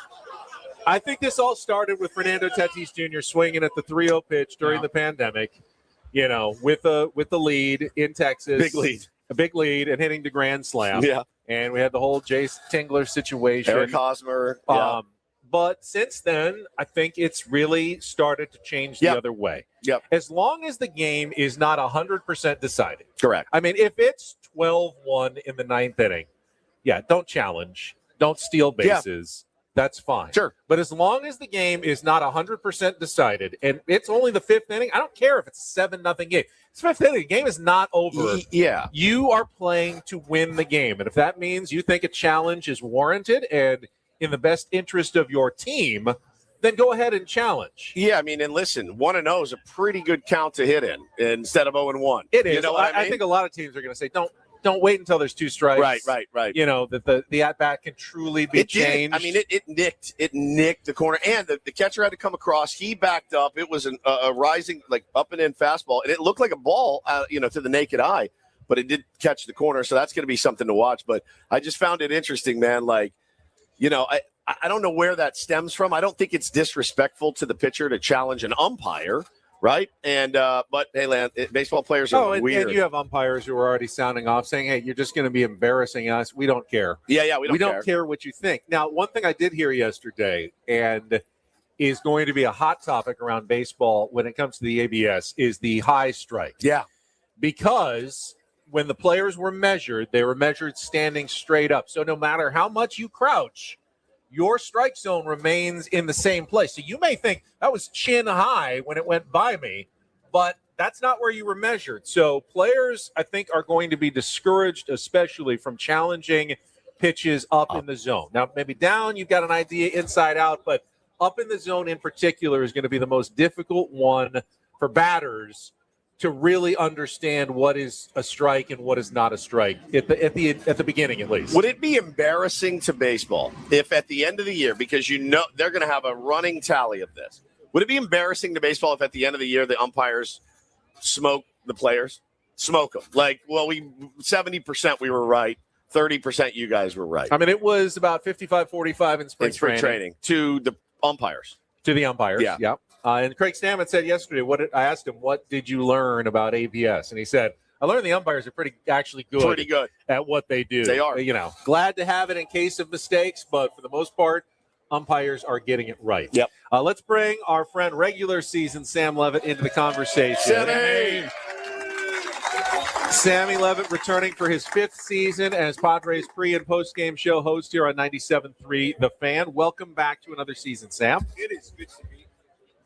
Now we're ready. Nope. There we go. You got me? There we got you. Okay. Hi, Sammy. It is good to be here. Hi, everybody. Look at this crowd. It's unbelievable.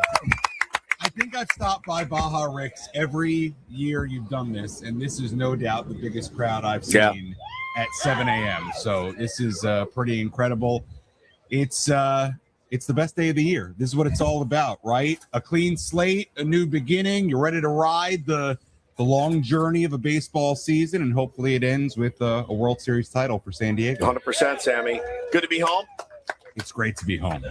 107 in the desert was rough. No bueno. I kept saying to people yesterday around the ballpark, you have no idea how rough this spring training was. That's what we heard. It was hot when you guys were there. Yeah.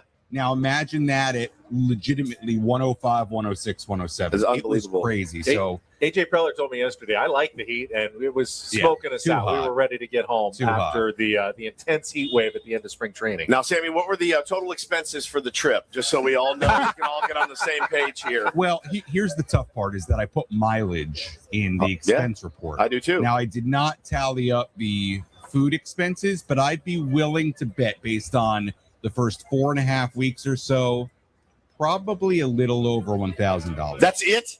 Yeah. We do that in a weekend. Wow, yeah, that's Holy for 6 weeks. cow. For 6 weeks. Probably somewhere between $1,000 to $1,200. Guys in prison eat more food than that. They spend more money.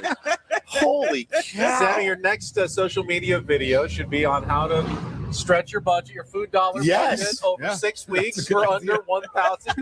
Do you eat out of garbage cans when you're out there? What are you doing? $1,000. Sammy and the raccoons just digging around. I swear to God, we went for like 3 days. I think mine with mileage and everything was like $630. Get Sammy some food here from Baja Rick. Are you hungry? Starving. This guy hasn't eaten in Starving. weeks. I'm good. I don't want to eat too much on opening day. Got the nerves. Yeah. The bubble guts. What do you have planned for? Obviously, you have very little latitude in a 1 hour pregame show, but anything planned for the opening day broadcast? Well, I was actually, you know how they have the flyover on opening day, right? Yeah. I was thinking, and maybe I will. You never know. I drop in from a parachute. Oh my God! onto the top of the Western Metal Building. Oh my God! Live streaming on TikTok. Now we're talking. Go to my spot. Now we're talking. No, it's going to be similar to past years. Look, it's you're right. There's not that much wiggle room in the pregame and the sponsored segments, but I can promise you, my goal every day, as always, is to, when you tune in pregame for an hour, to get you ready for that day's game and give you everything you need to know about that day. I always say, if an alien came down and was dropped on planet Earth and they said, hey, you got to get ready to broadcast this Padres game, by the time you listen or the end of the pregame show, that alien could tell you pretty much all you needed to know about the San Diego Padres. Sure. And that's kind of how I view it. So pitching matchup's going to be one of the more interesting ones of the season. I mean, hey, if you're going to get Tarek Skubal, might as well get him out of the way early. You're not going to have to face him any of the other 161 games. I know that. Yep. Well, so, it was funny yesterday. Fernando Tatis Jr. was asked, what do you do against a guy like Skubal? And he said, pray. Pray. That's what you do. Yeah. They're going to have to do a little bit more than that. But I think you could actually make the argument that if you are going to face right now the pitcher of his generation, probably in Skubal, you would kind of rather face him on opening day before he gets into a roll. Maybe he's knocking off a little bit of rust, but it's a very tough matchup. But hey, you got to figure out a way to scratch across some runs. And to be honest with you, this will be sort of the formula, I think, for this team, especially, while this, bullpen is such a big strength of this group, is to scratch across runs, grab a lead, get into the late innings and hand it off to this bullpen and say, bring us home. And that seems like it would probably be the formula today. Yeah, I think Padre fans should be in Tarek Skubal's ear all day today. And you can roast him for his WBC stuff, and try to get in this guy's head a little bit. It's going to be filled to the brim at Petco Park today. So let's be loud. Let's get after him. Maybe we all chant USA or something or whatever, just something to just get his goat a little bit, because he is truly he's such an exciting guy to watch pitch. He's an artist.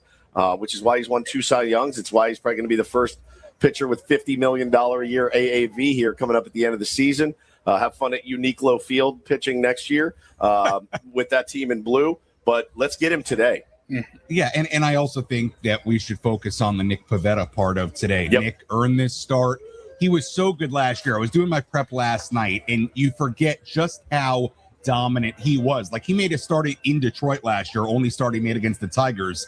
7 scoreless innings, 2 hits given up. And it feels like every time Nick went out there, it was that kind of outing. And if there's a personality sort of suited for opening day, it's Nick Pivetta. Yep. This guy is fired up. He's intense. And I think a loud crowd and a raucous atmosphere will bring the best out of Nick Pivetta. And hopefully he can go toe-to-toe with Skubal. And hopefully the Padres offense can score some runs to give him a little breathing room as well. Yeah, my only worry would be almost too fired up. But he pitched in the playoffs against the Cubs and looked like he was under control. Yep. So I expect a good performance from Nick Pivetta today. Now, it is against Tarek Skubal, who I've heard nothing but good things about. It's hard to hard to rip him. Hard to rip that guy. I've heard off the field, fantastic guy as well. But for today, give him all you've got, San Diego. Where is he? Absolutely, He's right up there or something. Yeah, you can probably hear the broadcast. We're waking him up early. He's like, there were trains, there were people yelling. It's up there, Sammy. That is true, and he's kind of noisy down here. Oh, absolutely. Yeah, that's on purpose. It's something. That's how we set it up for these opposing teams. Sammy, thank you for joining us. Thank you for coming back for another season of Padres Sammy! baseball. All right. Love Good having to be you. here. Good to see everybody. And you can go see you be broadcasting from the loft again, as Yes, you always does. Yeah. I will be broadcasting from the loft again, all 81 home games. So The remodeled loft, right? Yes, as of last year. So come say hello and look forward to seeing everybody, not only today, but throughout the season. One of my favorite things is the fact that I get to see so many of you each and every day. So come say hello, please. Sammy Levin, all of our guests appear on the SDCCU fan hotline. It's not Big Bank Banking. It is better. We will come back. We got more prizes to give away live at Baja Rick's. Benner Woods on opening day from the Bill House Studios. We know how on San Diego's #1 sports station, 97.3 The Fan.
Two of the best words in the English language.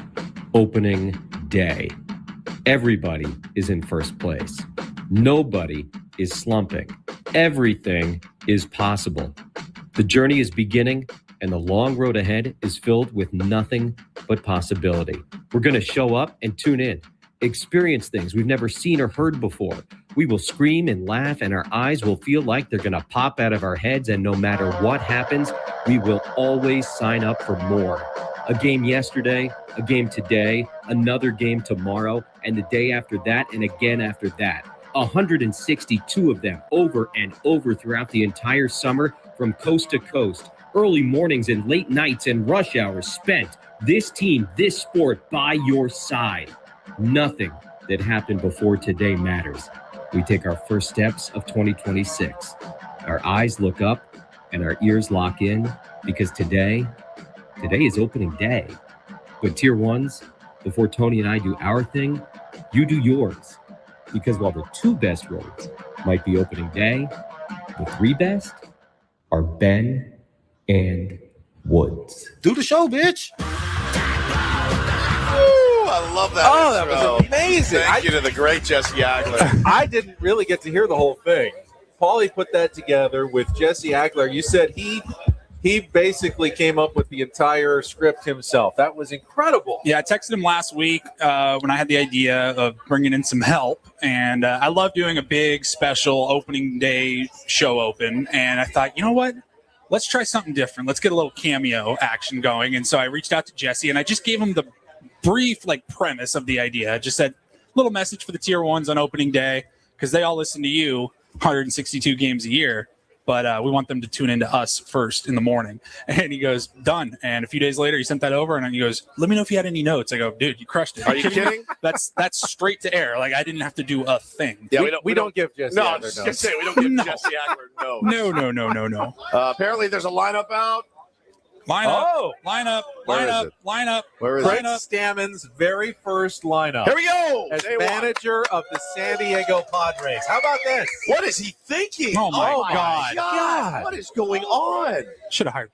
I'm kidding. Bryce Johnson leading off. No, Unbelievable. I'm kidding. All right, everybody. Here it is. This is kind of funny. The first actually. lineup of the season after all of spring training, all the talk, all the different spots in the order. Unbelievable. Leading off for the San Diego Padres and playing right field, Fernando Tatis Jr. What a troll. Just like where he batted for the Dominican Republic in Albert Pujols' lineup, just like he batted in Mike Schultz's lineup, he will lead off, at least for the first game of the season. What, he hit lead off once in spring training, maybe? Once or twice? Now, remember, again, going up against left-hander Tarek Skubal. Yeah, buddy. So after that, batting second, the shortstop, Xander Bogaerts. Batting third, the third baseman, Manny Machado.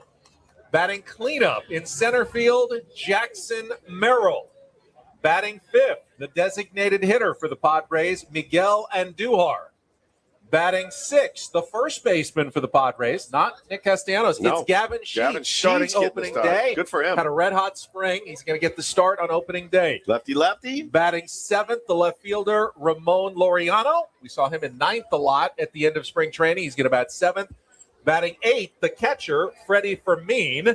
And batting ninth, your second baseman, Jake Cronenworth, in the 9 slot with Nick Pivetta on the mound. Yeah, 3 lefties in the lineup against Pivetta is a choice. Certainly, at one time there was a guy that started 6 lefties in a row at Johnson City, and they won the championship. So that's a story that a story of baseball lore that I've heard. All right, I see what Craig Stammen is going for here. Jake Cronenworth, I think, deserves to hit a lot higher than 9th and will for a lot of the season, but this probably minimizes his exposure to Tarek Skubal, which is going to be a really tough matchup for Jake, and then puts him right in front of Fernando Tatis Jr. the rest of the game when he comes up, and an opportunity to set the table for one of the most dynamic hitters in all of baseball, something that Tatis said, hey, I'll bat leadoff. I just want somebody on. I want guys in the 7, 8, 9 slot who have a chance to get on and create some traffic in front of me. Well, Jake Cronenworth is one of those guys who absolutely can draw a walk, can get hit by a pitch, can get on base in front of Fernando Tatis Jr. Anybody surprised that Nick Castellanos not in the lineup today? A little bit. I am too. Maybe slightly, but I also think that Gavin Sheets has earned an opening day start. I have no problem with Gavin Sheets at all. And again, there's Gavin now. Nick Castellanos is available off the bench. The bench looks fine. Yeah, this is it, man. Day one, and if it works, you're a genius. If not, what were you thinking? Maybe slightly surprised Xander in the 2-hole, although I'm not sure where else I would put him. And I think that's, again, more of an exclusive lefty thing. And maybe, hey, history against Tarek Skubal, anything like that. Obviously, the Padres have very limited experience, did not face Tarek Skubal last season. So, here we go. I got some numbers for you guys. Nick Castellanos, let's see. Miguel Andujar is 0 for 2, 2 ABs. Xander 0 for 4 with a K. Castellanos is 1 for 6 with 2 Ks. Crony is 1 for 3. Freddie Fermin hits him pretty well, man. Hits him at 333 clip. Laureano has struggled against him, 118. Machado did hit a home run against him, but that's about it. Machado 0 for 2 and Gavin 0 for 5 with a punchy. So all in, the lineup as it stands, without the Castellanos is in this lineup, but that lineup right there bats 157 off Tarek Skubal. He's pretty good. Yeah, I think the strategy is, work him as much as possible. You're probably not going to extend him if you're AJ Hinch. You get him up to 85, 90 pitches. Yep. That's probably all you want to see from him. And if you can get that through that in, 5 innings, that's a win for the San Diego Padres. Whether or not you score runs, you get his pitch count up, get him out, and get a chance to face some other pitchers at the end of the game. That's kind of a strategy to go with. Yeah, the Tigers against Pivetta too. I mean, similar numbers, guys. I mean, they're batting 197 off Pivetta with the guys that have actually faced him. Glaber has touched him up for a couple of home runs, but Pivetta's kept him in check as well, 4 for 19. Just looking up and down the lineup, nothing stands out. Javi Baez got 5 Ks against him. He does have a bomb against him as well. There's nothing that jumps off the page. I've not seen the Tigers lineup yet, have we? No, they have not posted it on. They have their opening day roster, but have not posted a lineup on Twitter yet. At least this morning. Obviously, we mentioned Kevin McGonigal, their top prospect, did make the opening day roster. Saw him taking reps at third yesterday, so he can play anywhere in the infield. He is a natural shortstop, but he's a really good player, a really good hitter. So I expect him to be in the lineup today. And you've got some. Not a ton of superstars, obviously, offensively, but, Riley Green is very good. Javi Baez used to be good, but, you can get him to chase a lot of pitches. Yep. Labor Torres is back, veteran presence that returns for the Tigers as well this season. Spencer Torkelson, those are the kind of guys that you're going to be facing today if you're Nick Pivetta. Yeah, so interesting lineup, I will say, on day one from Craig Stammen. I think it's interesting and certainly it gives us something to talk about and something for us to scrutinize, 162 times and hopefully a lot more after that. But man, you kind of got to let the chips fall where they may on day one and roll with your guys that, like you said, earned it, man. And I love Andujar in the lineup today, absolutely. And I think Gavin's a better defensive first baseman than Nick, so maybe it's just play for a little defense early and see what happens. Yeah, and Gavin was absolutely the hottest hitter. For the Padres at the end of the Cactus League. Don't know if that helps you at all against Tarek Skubal, but after the season he had, I have no problem with Gavin Sheets starting. And again, remember the comments we discussed earlier about Craig Stammen changing the lineup basically on a daily basis, at least early in the season. It doesn't really make any sense for us to overanalyze one particular lineup. This is the lineup today against a left-hander in Tarek Skubal. Tomorrow's lineup against a left-hander in Glaber, or against Framber Valdez should look completely different as well. So we're going to have a lot of different lineups to look at. Mime says in the chat, I missed the overreactions over a lineup. LMAO, me too. I mean, this is it's part of opening day, overreacting to a lineup that hasn't even taken the field yet here in San Diego. But, hey, that's what happens when there's expectations. Our opening day broadcast here at Baja Ricks is brought to you by Blue Moon. There's no better way to celebrate opening day than a beer brewed with Valencia orange peel. Grab a Blue Moon and ring in baseball season the right way. 2026 Blue Moon Brewing Company, Golden, Colorado. Celebrate responsibly. Drink specials. I was able to eat half of my delicious breakfast burrito. I got my tacos down. Ricks. Yep, delicious. Those are so good. So good. Really delicious breakfast tacos. I saw some chilaquiles on the menu as well. So come on out if you're on your way downtown. Get here early. Whether you're heading to a tailgate or just heading straight into the game, please stop by Baja Ricks Enjoy a cocktail on your way in, and we'll be broadcasting live until 10. And then Braden and Frank will be taking you right into Sammy's pregame show at 12:05, 12:10 today, before today's 1:10 p.m. start. Who's got alcohol right now? Yeah, who's drinking right now? Yeah. Love it. Pace yourself. Drink some water. Shot water. Shot water. Remember the opening day, I want to say 3 years ago, that the rain delayed the start and they pushed it back 5 hours. It was like 4. I think it was 22. We all started 22 4 years ago. We all started at 6 a.m. and then we had to make it all the way until about 10 p.m. when the game was over. That was so rough. That was a tough one. That was a tough opening day. This does not look like it's going to be a tough opening day at all. It's going to be beautiful. Weather is perfect right now, downtown San Diego. A whole bar and restaurant full of tier ones. This is where I want to be. Perfect spot.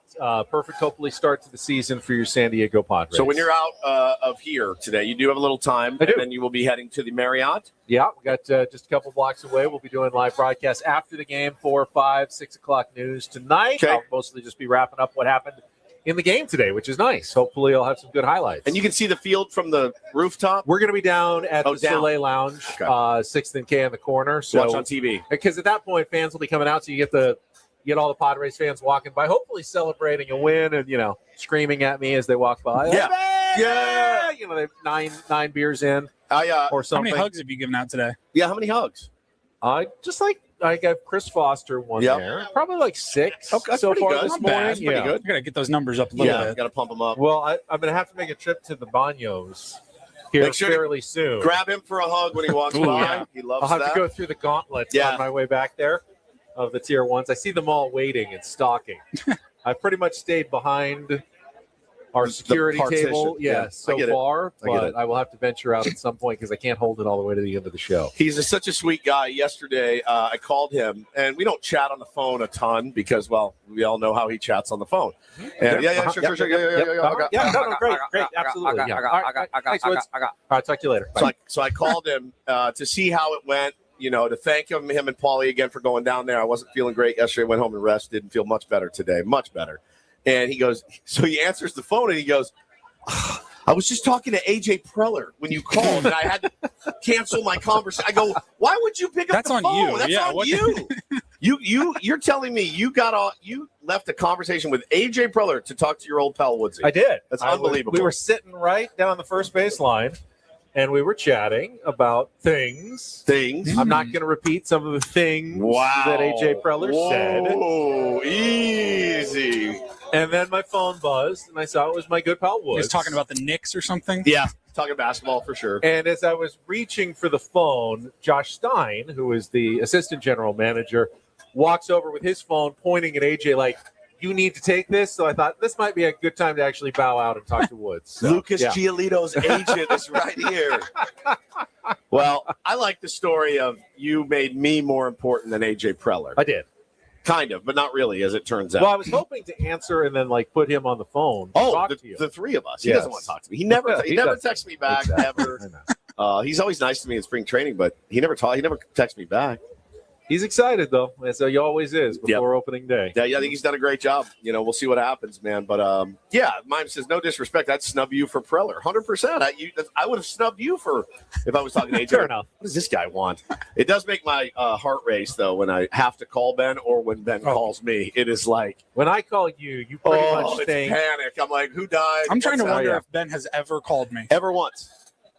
Check your call log. I don't know. I've called him a couple of times. Yeah. Like the last one was probably 2019 when I was going into emergency gallbladder surgery. Yeah. It was like 11 p.m. I decided to call Ben and be like, I know you're awake.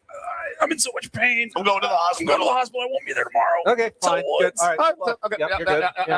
Take care of yourself, Paulie. We'll handle it. Every time. Well, so you don't want to tell everybody what you guys talked about?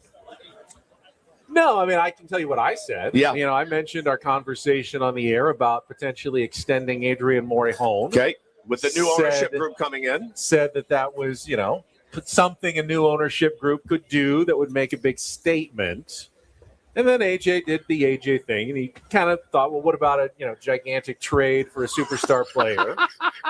And I said, I know you've done that before, but I wasn't going to go that direction. Like, a May blockbuster trade. You don't see those in Major League Baseball very often. He was like, well, whatever, you know. I mean, if you don't think I can do it, then Oh, wow. Okay. whatever.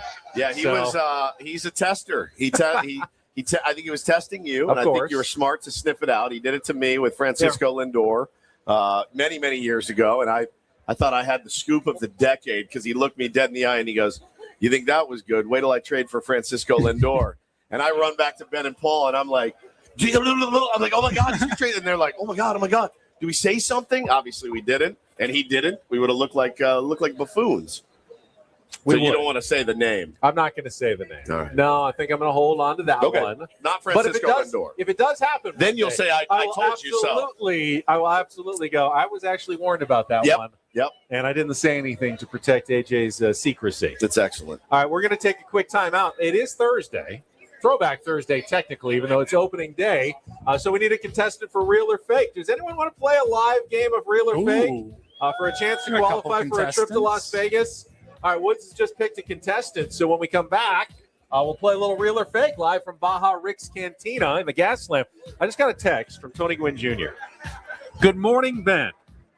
Do any of you guys see an Apple Pen in the studio? We're not in the studio. What is Tony. an Apple Pen? I don't know what an Apple Pen is. It's for like an iPad or something. Oh, like to draw on his to- pad? I will have to get back to him and say, unfortunately, we cannot help you with We're that. live Tony at Gwynn Baja Jr. Rick's. He might need it for the broadcast. Ask So- Kyle, though. Ask Kyle. Kyle, did you see an Apple Pen, like a stylus? Maybe he means. Check around during the break, Kyle. But I'll take a look. All right, we'll check on that for you, Tony, and we will be back live from Baja Rick's after a check of traffic here on 97.3 The Fan.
Hey, player, this is all yours.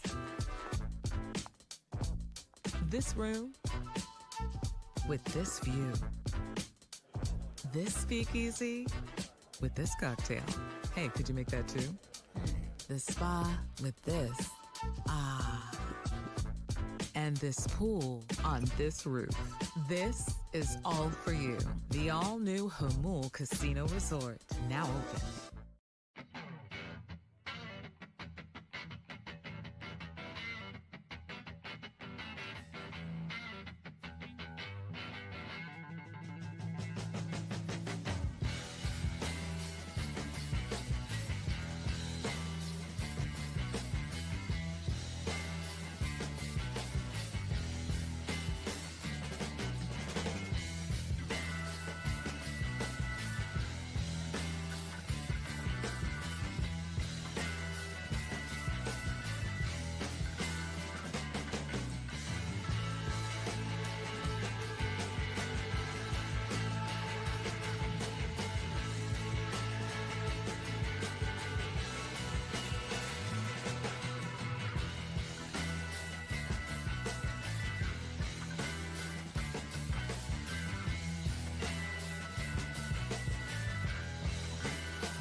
Hey, player, this is all yours.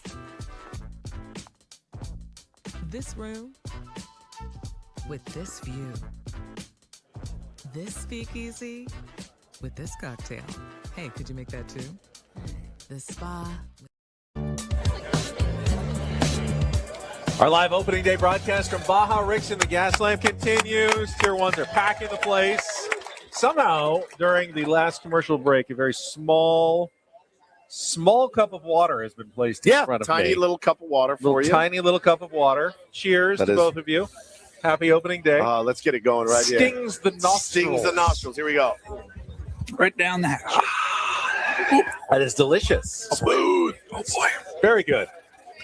Got some good news for everybody who was wondering. We were just asked during the break. Yes, tomorrow, our SDCCU management report returns with our manager's interview. Craig Stammen is going to be joining us every other week throughout the season, plus other management guests from the San Diego Padres. So tune in tomorrow morning at 8:35 for Craig Stammen's first in-season appearance, courtesy of SDCCU. It's not Big Bang Banking. It's better. What was in that water? My goodness. Spicy, wasn't it? Yeah. Spicy water. Delicious. Like fun water. Yeah, fun water. Really fun water. All right, it is time, 8:24. Like some more We've of got that an water. in-person contestant. Let's play a little live game of real or fake. Some are here for the compelling sports talk with Ben and Woods. You can go plow through another donut. It's time for Real or Fake on 97.3 The Fan. Tell the people what they'll win today. Real or Fake is brought to you by Bay Alarm, security and fire alarms for every business. We got you, and we've got Tristan with us. Good morning, Tristan. Hold that microphone right up to your face and say Morning, hello guys. to all the Tier 1s. You are live throughout San Diego. Yeah, buddy. Yeah. You nervous? A little bit. I get How it. long have you been a Padres fan, Tristan? Oh, shoot. All my life, ever since I could watch the Padres on TV. Outstanding. Yeah. All right, here's what you're playing for on Real or Fake today. If you can get 4 out of 7 right, you will qualify for our March grand prize, 2-night stay at the Fontainebleau Las Vegas, and a $150 resort credit. March here, Fontainebleau, place to watch every game, baseball or basketball. High-energy watch parties, expansive screens, great food and drinks. Get your room rates today at FontainebleauLasVegas.com. All right, here's what I've got for you today. Since we are broadcasting live from downtown San Diego, lived in San Diego a long time, you should be able to do this. Thought I'd test our contestant on San Diego street names. Once you go north of A Street, the next 23 streets that run east to west through downtown Little Italy and Bankers Hill, North Park, all named after trees, running alphabetically from A through W. Today, I will give you a tree name. You tell me if it is a real one of those 23 San Diego streets or a fake I have thrown in to fool you.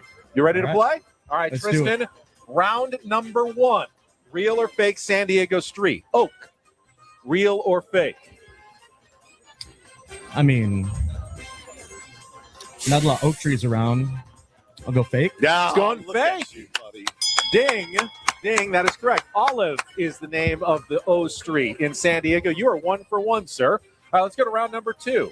Critical thinking there. I liked it. I liked it. All right, Fig. Real or fake?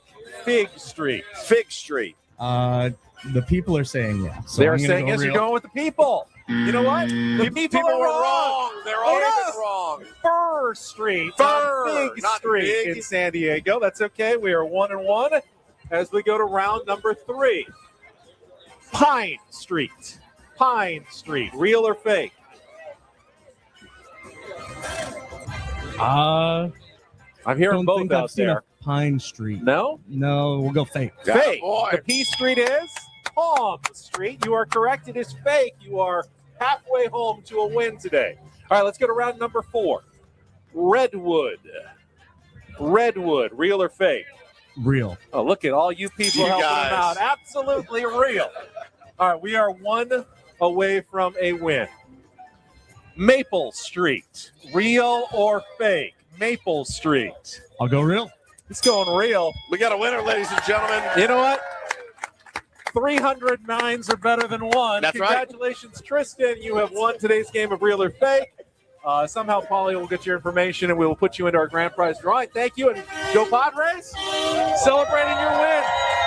Trash trucks around San Diego celebrating your victory, Tristan, in Real or Fake. That was beautiful. All right, let's take a little time out. I'm going to go use the baños. Okay. And then when we come back, let's talk about Yu Darvish. Yep. And what it really means that he's gone on the restricted list yesterday for the San Diego Padres. We'll get to all of that coming up next. Ben Woods, Paul, broadcasting live. Baja, Rick's Cantina, and the Gas Lamp are here until 10 o'clock this morning. Then Braden and Frank broadcasting live here on San Diego's #1 sports station, 97.3 The Fan.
He just, here, I'll show you a little. Just a little. Please Just a don't. little bit. What hurts on you? Nothing at all. A little bit. Not that now. So let's say whatever you're about to touch is the only thing. Let's say It's gonna hurt. Right? All right, yeah. Okay. Pretend your knee hurts. Pretend your knee It's going to in a second. Right here. Oh, that is not pleasant. Hey, player, this is all yours. This room with this view. This speakeasy with this cocktail. Hey, could you make that too? The spa with this. Ah. And this pool on this roof. This is all for you. The all-new Hamul Casino Resort, now open.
He just, here, I'll show you a little. Just a little. Please don't. Just a little bit. What hurts on you? Nothing at all. A little bit. Not that now. So let's say whatever you're about to touch is the only thing. Let's say It's gonna hurt. Right?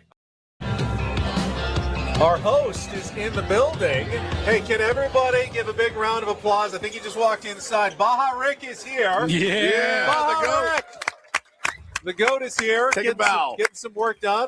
The new Banos are spectacular. Spectacular. Told you. Just went in and enjoyed them for the first time. Gave out a few hugs as I walked down the line with all the Tier 1s who are gathered for our opening day broadcast.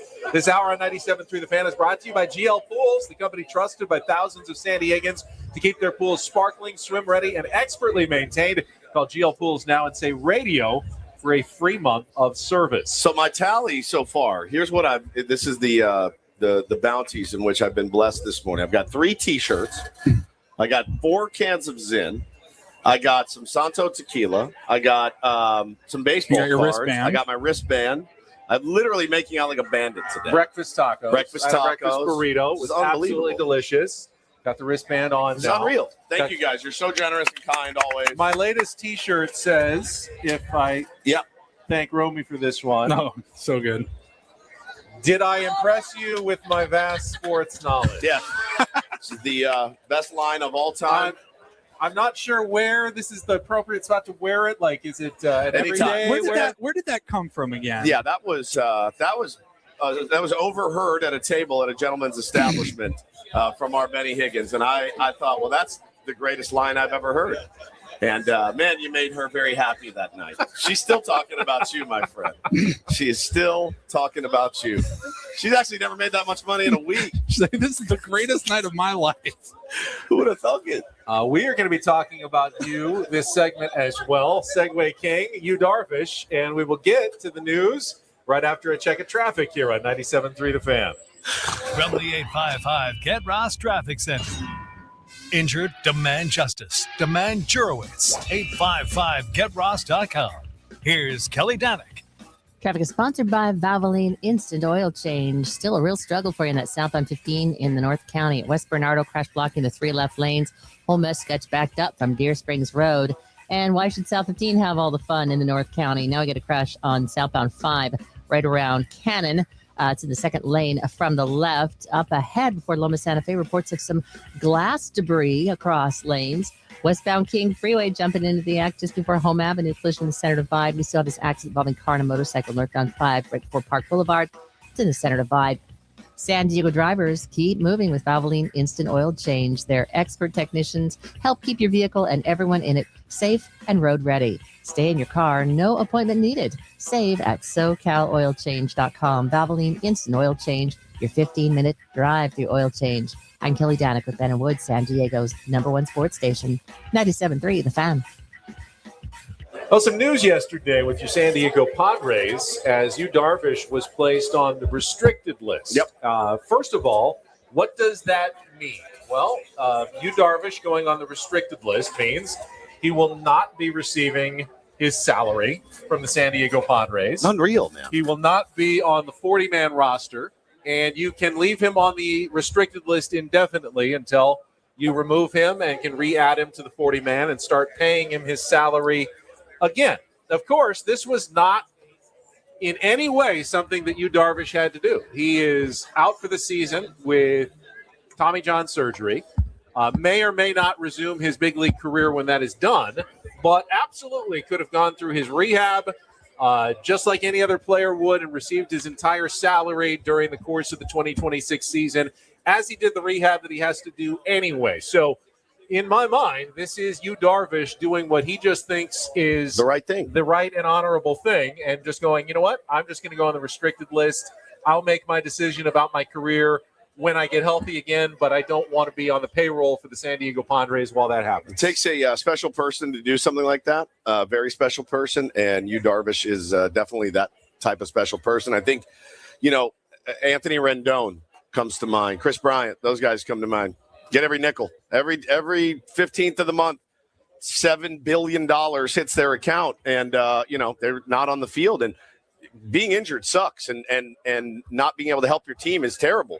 And for Yu Darvish, it's so terrible that he's like, you don't have to pay me. And he's well within his rights. He signed that contract. He's earned every dollar. It's a special type of person that does that. And, I hope I don't see one more negative comment about Yu Darvish ever. So what does that mean for the Padres this season? Well, that's something that is up for a bit of debate, because even in the last 24 hours, there has been two very different reporting on the $15 million that you will not be making this season, and whether that is now money that the Padres can go out and spend, or is it money that the Padres already spent knowing that Yu Darvish was going to do this. If you read Dennis Lin and Ken Rosenthal in The Athletic, they implied that this may open up the door for the Padres to go out and sign a pitcher like Lucas Giolito with the money that was freed up. Kevin Acee, on the other hand, in the Union Tribune says, no, this is money that the Padres knew was part of their budget. They have already accounted for that. This is not some magic treasure chest of payroll that they have just discovered because Yu Darvish went on the restricted list yesterday. I think in my mind, I have to lean more toward, unfortunately, Kevin Acee's thinking here. Unfortunately. I don't think this was a surprise. I don't think this was a last-minute decision. No, it's probably by been talked Yu Darvish. about. I think it's been talked about even before you got hurt last year. I think for years and years, Yu Darvish knew I signed a 6-year contract, but odds are I'm not going to play the entire 6 years, and I'm not having any intention of just sitting around and collecting a paycheck at the end of my career if I'm not going to be a contributing, major league quality pitcher, no matter what the contract says I owe. So I don't think this is something that the Padres didn't already plan for going into the season. Yeah, big surprise that came down yesterday. We were plus $15 million in the cash positive column. I don't think that's the case either. But hey, listen, stranger things have happened. But again, just a credit to and a shout out to Yu Darvish for being the kind of person that he is. And I think the bummer is on the restricted list, he can't be around the team, right? Like you can't be around. You can't be in the locker room. I believe so, yes. Yeah. You can't necessarily be around, but he wants to spend more time with his family anyway, which this will allow him hopefully to do that. His son, who's going to go to UCSD and be a pitcher there. Important time in his life, and we wish Yu Darvish nothing but the best. And there's certainly a possibility that he gets healthy again and the arm feels good. The Padres will retain his rights, and he could potentially come back maybe middle of 2027 if he feels like he can contribute to the San Diego Padres again. So it's really the best of both worlds for the San Diego Padres going forward. I do think if there is one financial effect, because that money also does not count against the luxury tax, it may give A.J. Preller a little more wiggle room, let's say later in the season when it comes to the trade deadline. And if he has to take on a bit of salary, to acquire a pitcher or, a position player, anything that they may need later in the season, this potentially could at least give him some wiggle room when it comes to those shorter-term moves at the trade deadline. Little Jeff Passan bomb this morning. Actually, it was a retweet from Jeff Passan. The Mets and outfielder Tommy Pham are in agreement on a minor league deal, a source tells ESPN. So Tommy Pham onto another squad, the New York Mets, if he can, get called up and make the team. Tommy's in shape. He's ready to play. The dude's fired up. We saw him here a couple opening days. But I was trying to think of what team he was on. I didn't realize he hadn't signed. Sitting around waiting. He's been very active on Twitter. He's hysterical on Twitter. Tommy Pham. Just calling people out. Just incredible. Incredible. He's also, one confidant of A.J. Preller. Yes, confidant indeed. Get a little spy work on the Mets minor league organization right now. What's going on there? Tommy may recommend some trades or other moves from the other side of the country now that he's part of the New York Mets organization. So, that other than Lucas Giolito, I don't think there's many guys out there that remain unsigned as we head into opening day. That's got to be a difficult feeling if you haven't signed yet going into opening day, wondering what's going to happen. So Tommy now knows where he's landing going forward. Again, the Yu Darvish decision separate from some of the other roster decisions. We went through the Padres, some of their 26-man roster decisions earlier, and they really kind of kicked the can a little bit down the line on the tough decisions because they were able to put so many guys on the injured list. As we speculated, it usually works out that way. It did. Yeah, and who knows what things are going to look like in a couple of days. But, at this point with Jason Adam and Yuki Matsui and Brian Hoeing all on the injured list, they were able to pretty much keep everyone they wanted to. Matt Waldron also out of options. He starts on the injured list. But that's not indefinite as well. He was already throwing in Cactus League games. So, they've got a limited number of days that they can have for rehab starts once they go on that injured list. And once that's up, there may be some tougher decisions still to come for A.J. Preller later in the month of April. It puts pressure on the guys that did make the team that were kind of on the bubble, right? So, I mean, Ron Marinaccio, you got to pitch well. Yeah. You know, you got to go out there and you got to pitch well. I mean, Kyle Hart, you got to pitch well. You at least get a chance to show yourself. I mean, make it as hard as possible. You got to throw some good starts or some good relief appearances. They're going to be unwilling to drop you. 100%. Which, you know, they may have to make a trade. They may have to do any number of things to make it work once everybody gets healthy, or, you know, knock on wood, you know, someone else ends up having to spend some time on the injured list. It could be a revolving door throughout the course of the season, and maybe that's part of the plan. I mean, we've seen the Dodgers do this for years now. With where great skill. It just so happens when one guy is ready to come back, another guy he's got hurt. a bit of a twinge and goes on the injured list. That's right. To make room for the guy who's coming back throughout the course of the season. Yep.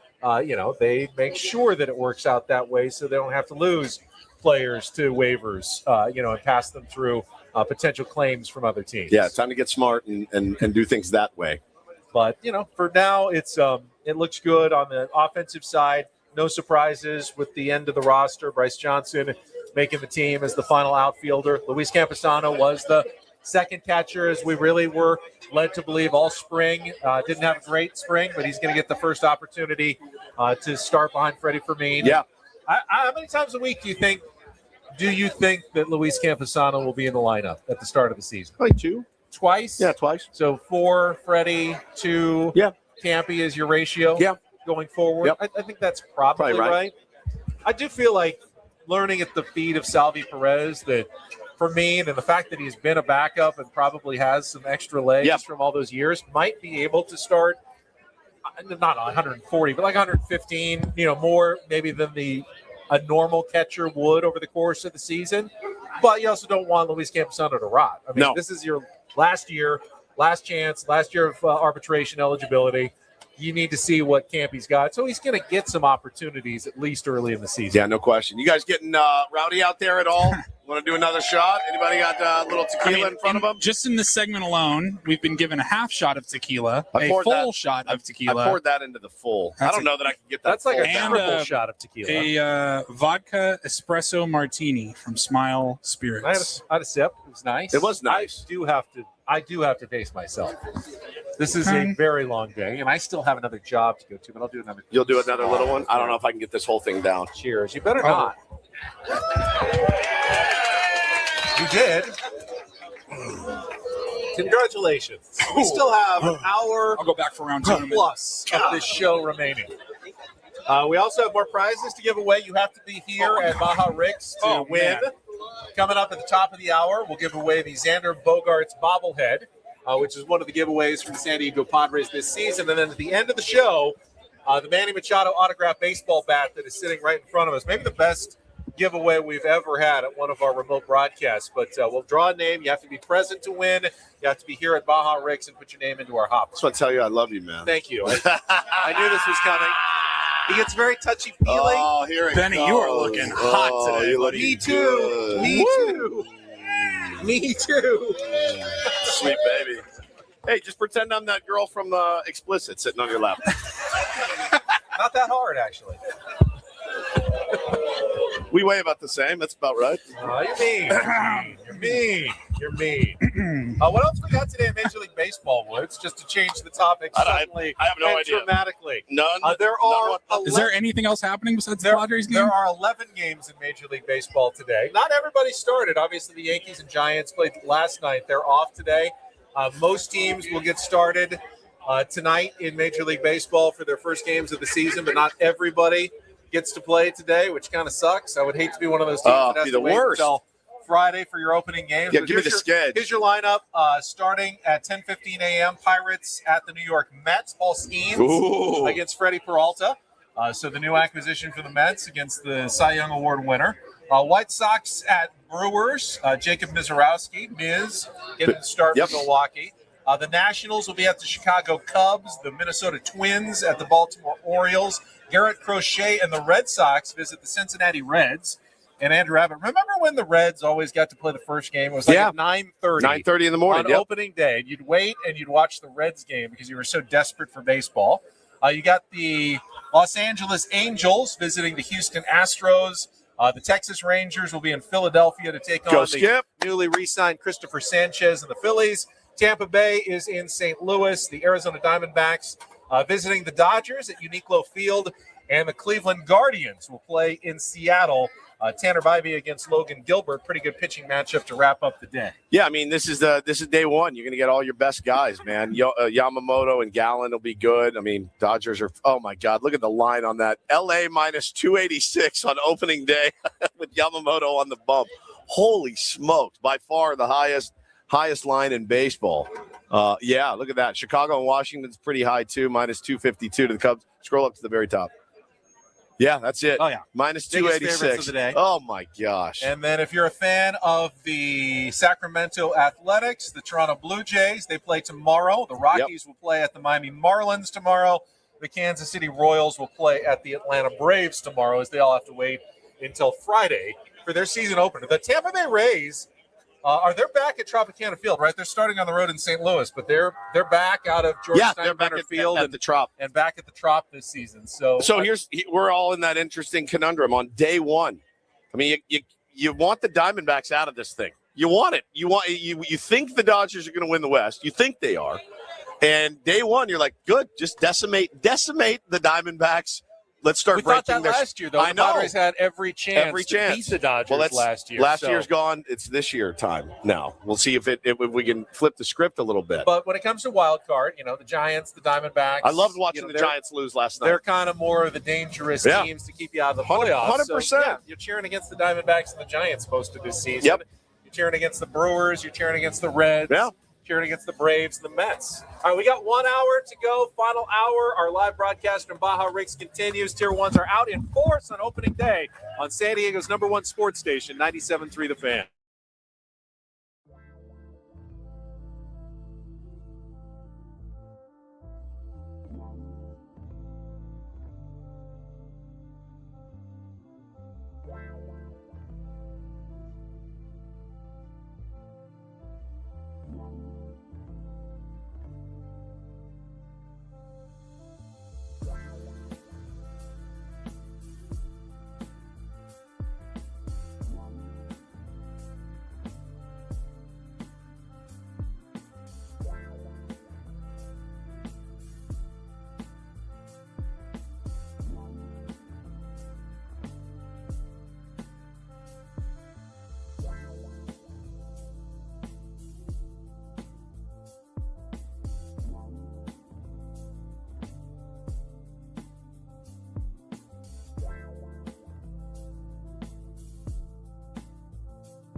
Up this morning, and I got myself 3 big shots of tequila so far.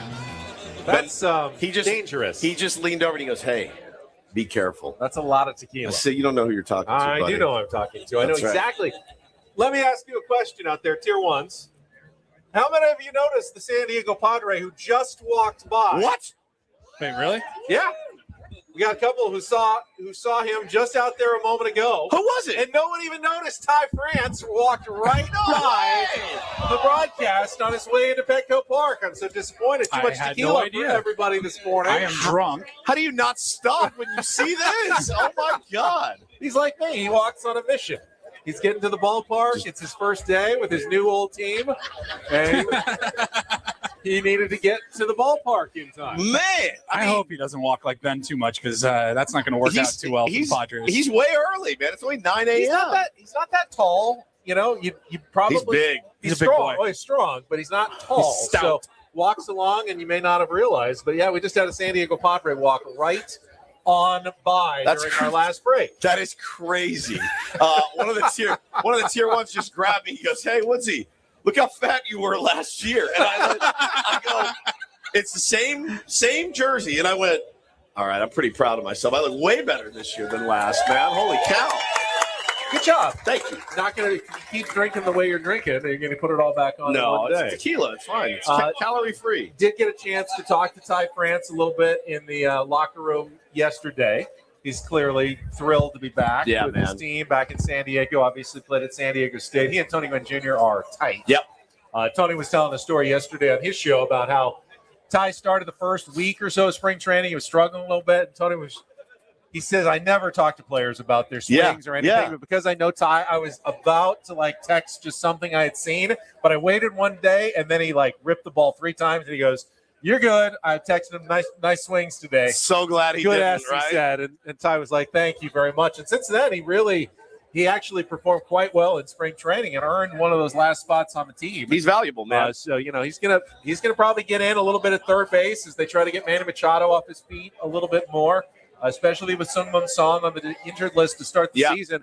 Ty France may play first base at late in games. Third as a base? defensive replacement as well. Second, he can play second. He can play third. second. If Crony ever needs to jump over to short for Xander Bogaerts, you can put Ty France in at second base. So, a valuable commodity that just walked by. I mean, look at the bench. Look at the bench today. Luis Campusano. You've got Luis Campusano. You've got Ty France, and you've got Nick Castellanos and Bryce Johnson there. So you feel like you're covered, man. Late in the game. We'll see how the strategy goes. I mean, look, Craig Stammen's power in Castellanos. You got speed in Bryce Johnson. Defense. You got defense and a bat if you need it in Ty France. You got your backup catchers that you absolutely need to have. 100%. And it's fun, man, because Craig Stammen's going up against in my opinion, one of the best strategists and managers in baseball in A.J. Hinch today. So it's quite a tall order with Tarek Skubal on the bump and A.J. Hinch pulling the strings. But, hey, man, you come out swinging, you get to Skubal early, you get into that bullpen, anything can happen. I can't wait. Yeah, I think opposing teams are going to feel a lot of pressure against the Padres to score early as well, knowing what is awaiting them in late innings. Yep. You got to use that. If you're a Padres starting pitcher, you got to use that pressure. There's my 10 News colleagues, Melissa Messia, Jared Aarons, our morning news anchors. Say hello to Melissa and Jared on opening day. Looking forward to the festivities. So you got to use that pressure against them. Hey, we need to squeeze in the bat a little bit early in the game. Yep. Pitchers need to use that to their advantage. So yesterday when I was in the clubhouse, Paulie and I noticed that on the table inside the Padres clubhouse, they had this coffee table book-looking thing filled with baseball cards. Whoa. Now, Right in front of a couple of couches, just like you've seen it. Yeah. And there was a binder full of baseball cards. And I'm assuming they're probably interesting, but we weren't going to touch it. Okay. I'm guessing. But Paulie said something. What did you say, Paulie? I just said, if Woods was here, there's no way he's not sitting on this couch Thumbing through it. flipping through that binder of baseball cards. Thumbing through it. One of our tier 1s. What was your name again? It's SoCal Yeti. SoCal Yeti is what he goes by in our chat. He's a very, very famous contributor in the chat. He just brought us some packs of cards. Your obsession has become legendary in San Diego already. And he said, "Would you guys open these for so me?" He wants us to rip these on the air for him. For him, yeah. Can I damage them by doing it wrong? Be careful. You can. It's very hard to, but you can damage them if you open it wrong. Okay. What's that guy's name? It's Dylan Beavers, of course. That's diabolical. You got him to say that. Oh, look who I got right off the top. Bradley Rodriguez. Hey. I've got Marcelo Mayer from San Diego. Is this a rookie card? Is this a rookie, or is there like how does that RC? work? Oh, RC means rookie. I found this really cool Shohei Yamamoto card in there. The Dodgers duo. We got a Matt Strom card, former Padre. WBC closer Daniel Palencia. I got of nothing. The Chicago Cubs. I got literally nothing, dude. Here's a Xander Bogaerts card. There you go. San Diego Padres. We just gave away the bobblehead. Is Aaron Judge one of one good? Is that pretty good? Who's this, Woods? It's Joe. Get the glasses on. Joe Rock? I've never even heard of him. Never heard of Joe Rock of the Tampa Bay Rays. So Dylan Beavers is the best card we pulled, I think, Bryce so Harper far. on the There's a Roman Anthony. That's good. Is that Roman Anthony's is that good. some sort of? That's a nice we'll one. take Roman Beaver, Anthony. that one's a special one. It's called an insert, nerd. An Figure it out. Aren't they all inserted at some point? What do you mean? Wrappers to keep it the wrapper. Oh, yeah. Sorry, give the wrapper back. Come on, I didn't there we destroy go. it too much. Figure it out. First time here? It's Jeez. like a ticket card. Should I not have eaten my breakfast No, you're burrito good. before I You're touched good. all of them? I don't know. Did I downgrade all the Now, if you got cards? the autograph and you put your fingertip on that, then I'd be a little bit kind of. Yeah, You just that would lick be a your problem. thumb and then you wipe it to see if it's real, right? Yeah. That's the way to do it. You do that, and some stuff might go flying. Yeti, thank you for your contributions in the chat every Thank day, you. man. Bringing it every day, Thanks, like all buddy. the tier I ones love it. do. Thank you, guys. Thank you, buddy. Appreciate you.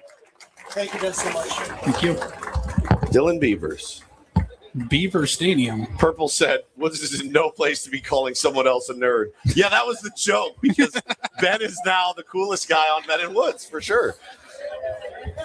I'm not, but that's nice. My wife is here. Have we had intercourse since I started collecting cards? I don't know if we have. I don't think we have. I think it's been a while. She doesn't need to. She already has a new child that she's been seeing with this whole time. What is the story here? So our beloved That's Summer. Summer. That's Charisma and Chris's child. Hannah has held that baby Summer for about 2 hours now. When did you guys get here, Chris? What About time did you guys? 6. 7? 7 o'clock? Yeah, so It's 9:07. 2 hours. She's had that baby has been for asleep 2 on hours. Hannah's hip. Yeah, it's very sweet. Very, very sweet. I'm sure that's not lessening the desire for the third child. No, at you're all. screwed. No, we're toast. We're Yep. toast. You're done. I'm ready for it. Guy walked up to me earlier. He goes, "Man, Woodsy, you're going to be 51 and a half if everything goes to plan and having a new child." And I said, "Yeah, that's awesome." I said, "I love the chaos and I need the chaos. And ours are just getting too big to cuddle." You'll be taking her to college when you're 69. Fine by me. Fine by me. I'm gonna live a long, healthy life, Benjamin. Trust me. I'm gonna be good. And no, I'm excited for it. And you see the natural over there holding that baby. Makes your heart swell a little bit. Not the way you're going today. You might not make it. No, I may not make it today. I hope you do. I absolutely hope you do. I hope you're still doing the show with me. I know you'd be surprised if you were, but I think there's a chance. All right, Tigers lineup is out. I'd like to see that. All right, we can use some content at this point. I was waiting on you to vamp. I've used all my vamping material in the first 3 hours. Here's your lineup for the Detroit Tigers. All right, here we today. go against Nick Pivetta. Leading off for the Tigers in right field, Kerry Carpenter. Out. Batting second baseman Gleyber Torres. Out. Batting third, the designated hitter Colt Keith. Out.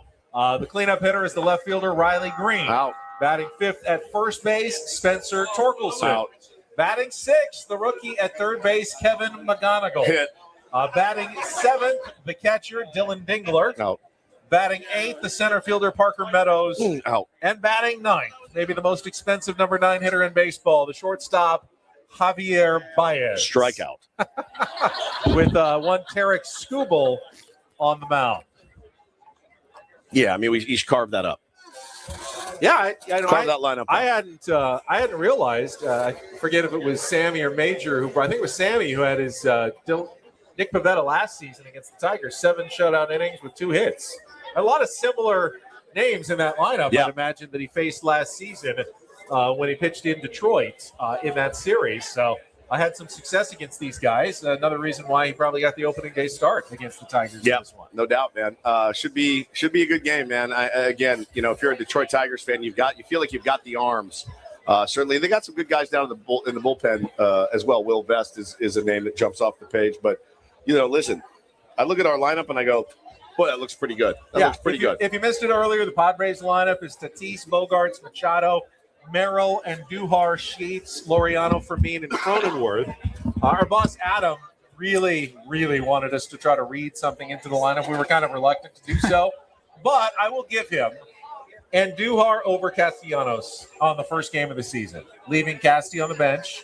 I don't know if it's a statement or rewarding Andujar for a good spring or just feeling confident about something when it comes to Andujar against Tarek Skubal in particular. But I would have expected Nick Castellanos to get the start in his first game with the San Diego Padres. You brought Andujar in for one reason and one reason only. That's to mash left-handed hitters. So I would expect him to be in the lineup tomorrow as well. Maybe you can get Sheets off his feet against Framber tomorrow because he's also earned it. He's been here. Right, this is Nick's first year, but there's a lot. So you think tomorrow Castellanos instead of Sheets, perhaps? I do. Framber Valdez. Yeah, I do. I think Castellanos probably plays first base tomorrow. I don't think he's sitting twice. I don't think he's sitting twice. And then Andujar almost certainly sits on Saturday in Game 3 of the series against the righty. Who's the Tigers' projected starter for Game 3 of the series? It is Jack Flaherty. I was going to say, is it Flaherty? Randy Vasquez. Is he their 3? He's right now at least listed on ESPN as their number 3 pitcher. So 8-15, 4.64 ERA last season for the Tigers. And, of course, Padres are going to go with Nick Pivetta, Michael King, who I saw in the clubhouse yesterday. How's he doing? He was looking good. He did commit an error during pitcher's fielding practice at third base. Yeah. They didn't seem to demote him from the team for it. Yeah. And then Randy Vasquez, who had a terrific spring, gets the third slot on Saturday, 5:40 start in that game. Later in the day. So that's how the Padres are going to line up against the Detroit Tigers in the first series of the season. Can't wait. All right. This broadcast, our opening day broadcast, is brought to you by Blue Moon. There's no better way to celebrate. Blue Moon. Bomb. There's no better way. Do it. Bomb, dang, ding, dong, ding. Blue Moon. No better way to celebrate opening day than with a beer brewed with Valencia Orange Peel. Grab a Blue Moon and ring in baseball season the right way. 2026 Blue Moon Brewing Company, Golden, Colorado. Celebrate responsibly. We'll take a time out. Traffic from Kelly. Yep. We are getting closer. 10 o'clock opening day, 12:10 pregame show, 1:10 first pitch. It's Ben and Woods live from Baja Rick's Cantina in the Gas Lamp on San Diego's #1 sports station, 97.3 The Fan. Stop pressuring Woods into taking more shots. Chris.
Hey, player, this is all yours.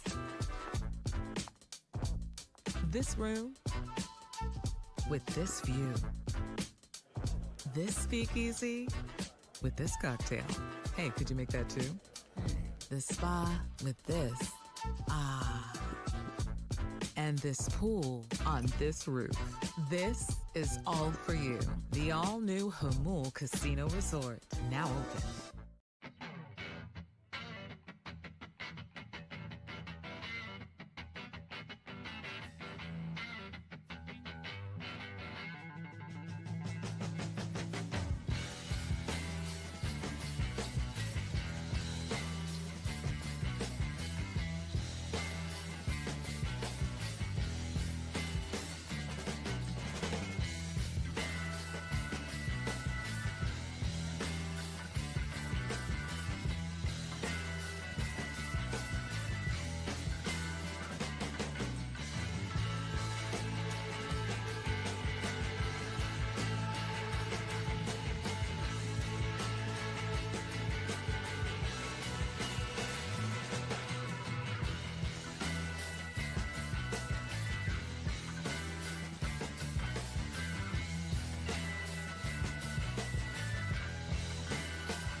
Hey, player, this is all yours.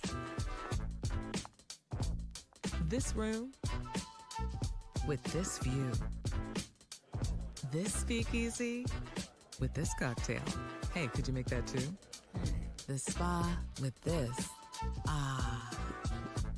And this pool on this roof. This is all for you.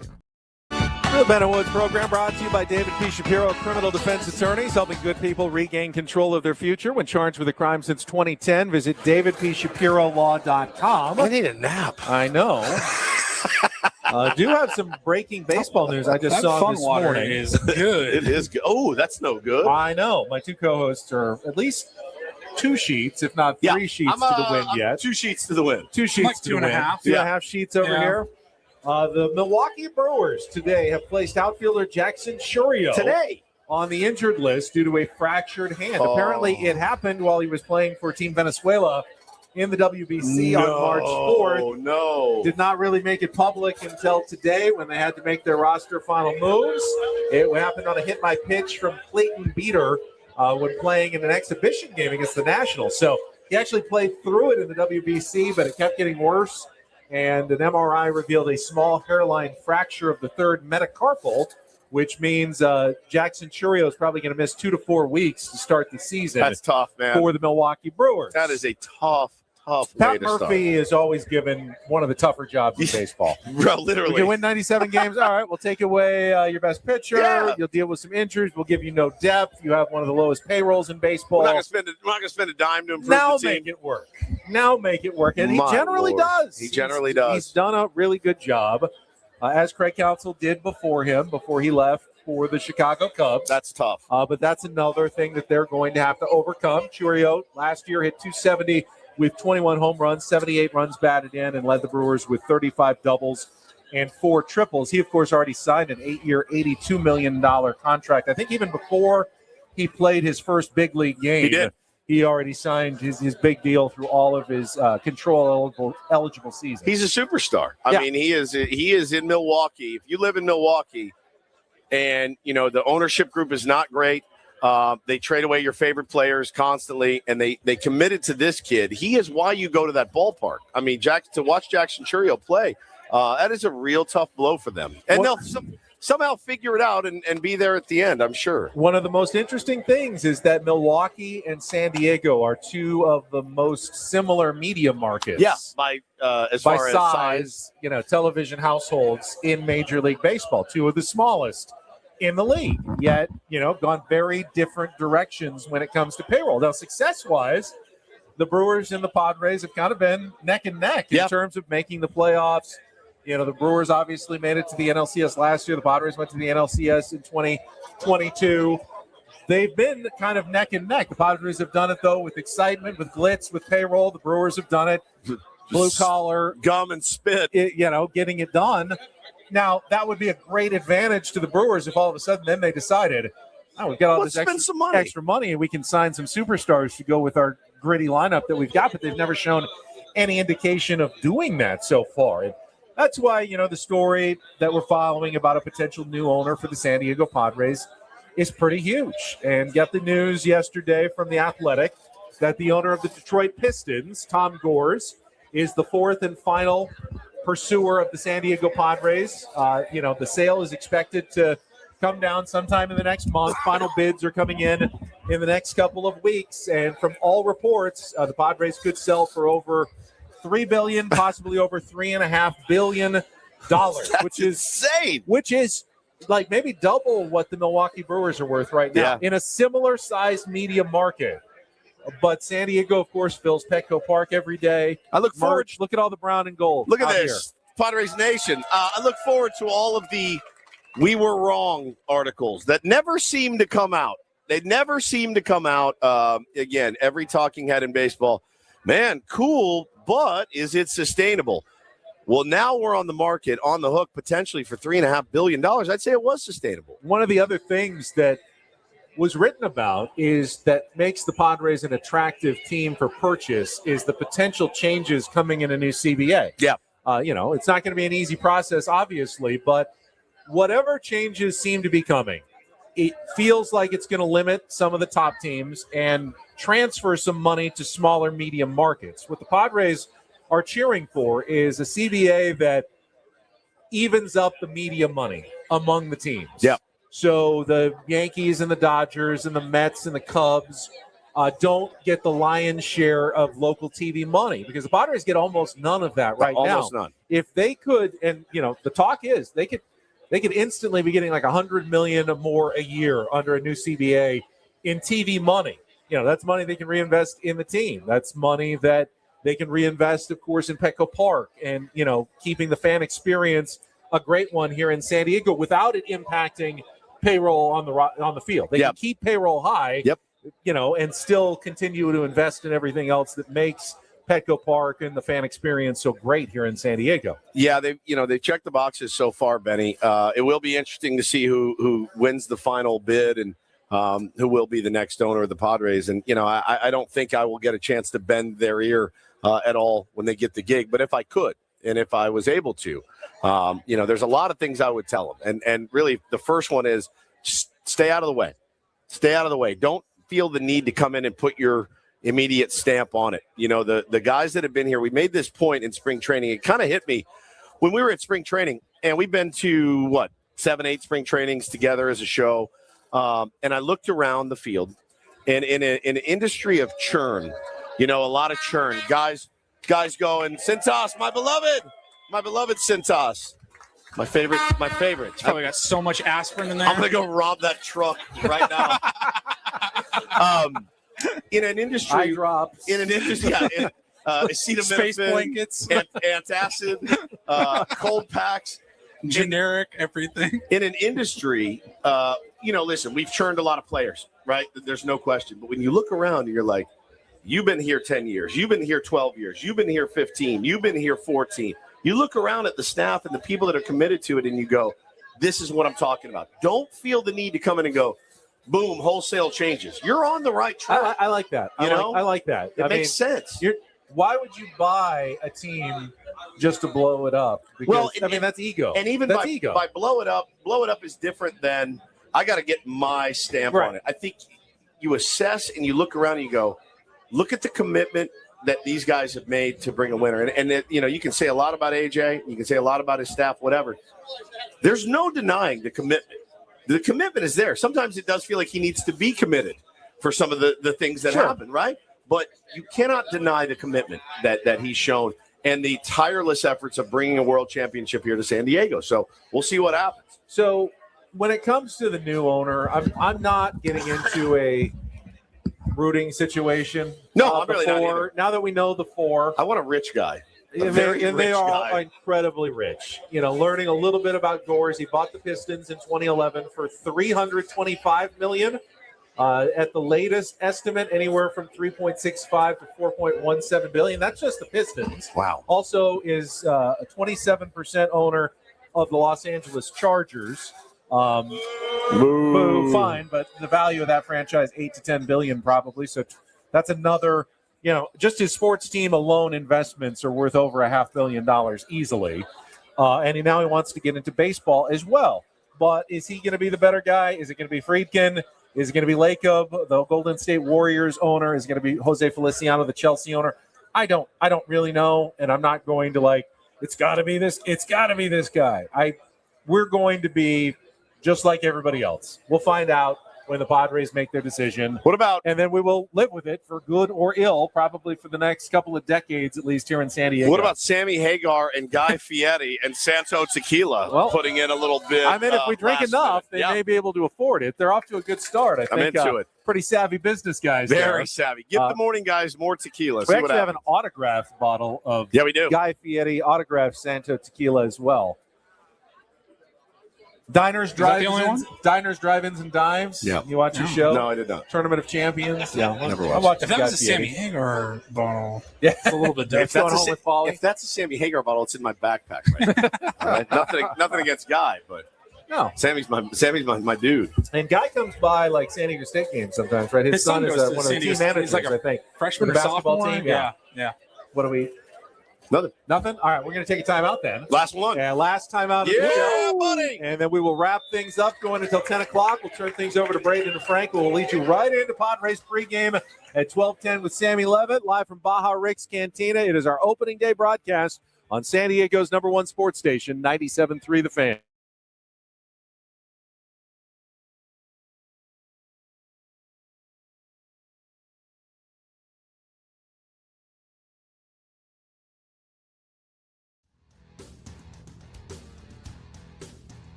He just here. I'll show you a little. Just a little. Please Just a don't. little bit. What hurts on you? Nothing at all. A little bit. Nothing. Now, So let's say whatever you're about to touch is the only thing. Let's say It's gonna hurt. Right? All right, yeah. Okay. Pretend your knee hurts. Pretend your knee It's going to in a second. Right here. That is not pleasant. Hey, player, this is all yours. This room with this view. This speakeasy with this cocktail. Hey, could you make that too? This spa with this. Ah. And this pool on this roof. This is all for you. The all-new Humul Casino Resort, now open.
Final segment of Men in Woods.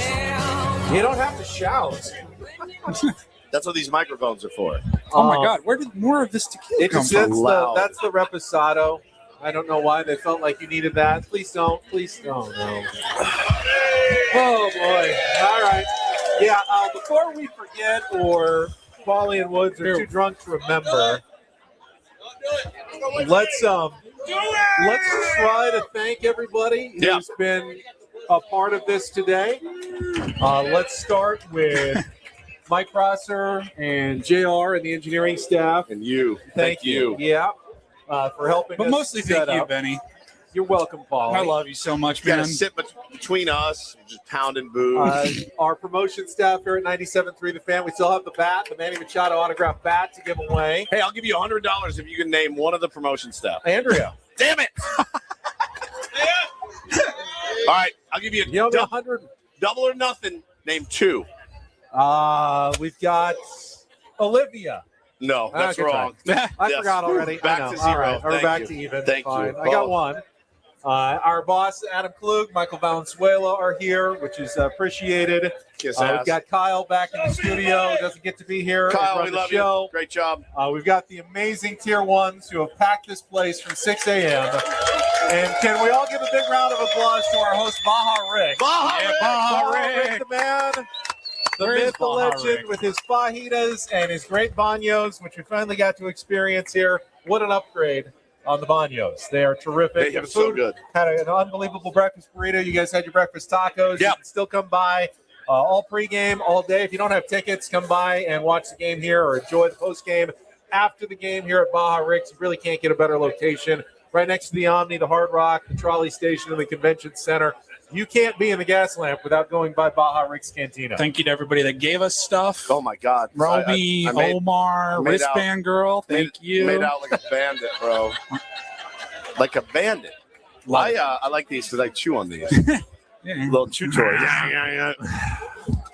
How you doing? I'm good. We need to check traffic All right. one last time. You need a massage? Or And then we will wrap up the show for another 15 minutes, which is a little terrifying at this Do we have- point. We'll be fine. Does Kyle know how to spin the topic With wheel? Ben Woods on San Diego's #1 sports station, 97.3 The Fan.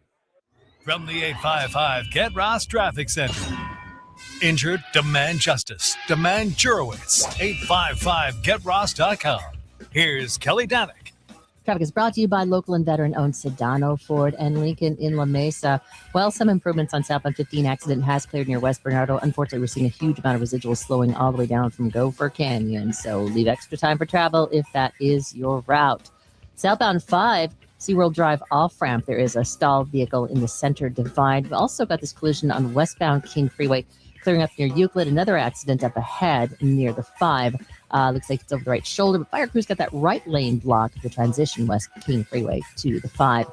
Drive the future this March at Sedano, Ford, and Lincoln. Lease the all-electric Mustang Mach-E for $399 a month, or the Lincoln Corsair plug-in hybrid for just $417.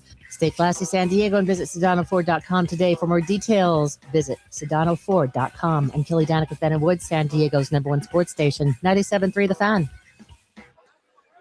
Chris did a nice thing, reminded me that if you're going to the game, the Padres did announce some of their opening day festivities that are going to take place before today's game, including the unfurling of the United States-shaped flag. Unfurling is such a great unfurl. It's such a great word. Does that mean it's currently right now? It is furled. It's furled. They will unfurl it. I unfurled at the doctor's office the other day, and it was quite a scene. Tanika Wyatt, San Diego native and former contestant on The Voice, will perform the national anthem. 2 U.S. Marine Corps AH-1Z Viper attack helicopters and 2 U.S. Marine Corps UH-1Y Venom utility helicopters will perform a flyover. Musician second class Ashley Pollock will perform God Bless America prior to the 7th inning stretch. But the one that I think is going to tug at all of our heartstrings, family members of late Cy Young Award winner Randy Jones will throw out the ceremonial first pitch. So Marie and the family will be out today, and they will debut for the first time officially wearing the 35 patch for Randy Jones on the sleeve right above the fryer. We saw it yesterday. I'll have my sunglasses on for that one for sure, because I promise you I will get emotional about that. So all gates open at 11 a.m., so that's in an hour and 20 minutes for opening day. You can check out the Padres' new Era Team Store, some of the new food and beverage offerings. If you haven't checked out Sammy Levitt's feed, go through his Twitter feed for pictures of some of the new items on Tuesday that were sampled all throughout Petco Park and locations where you can get them. And the Padres recommend that fans should be in their seats no later than 12:30 in order to view all the opening day pregame ceremony. Okay, actually, I feel like I'm running out of time. I mean, it's 9:40. Got to be in my seat by 12:30? Yeah, you've got just less under than 3 hours. 3 hours. What the hell? And then, of course, tomorrow, the opening series scarf giveaway presented by Saquon. We gave one out earlier today, and so everyone in attendance will get one of those.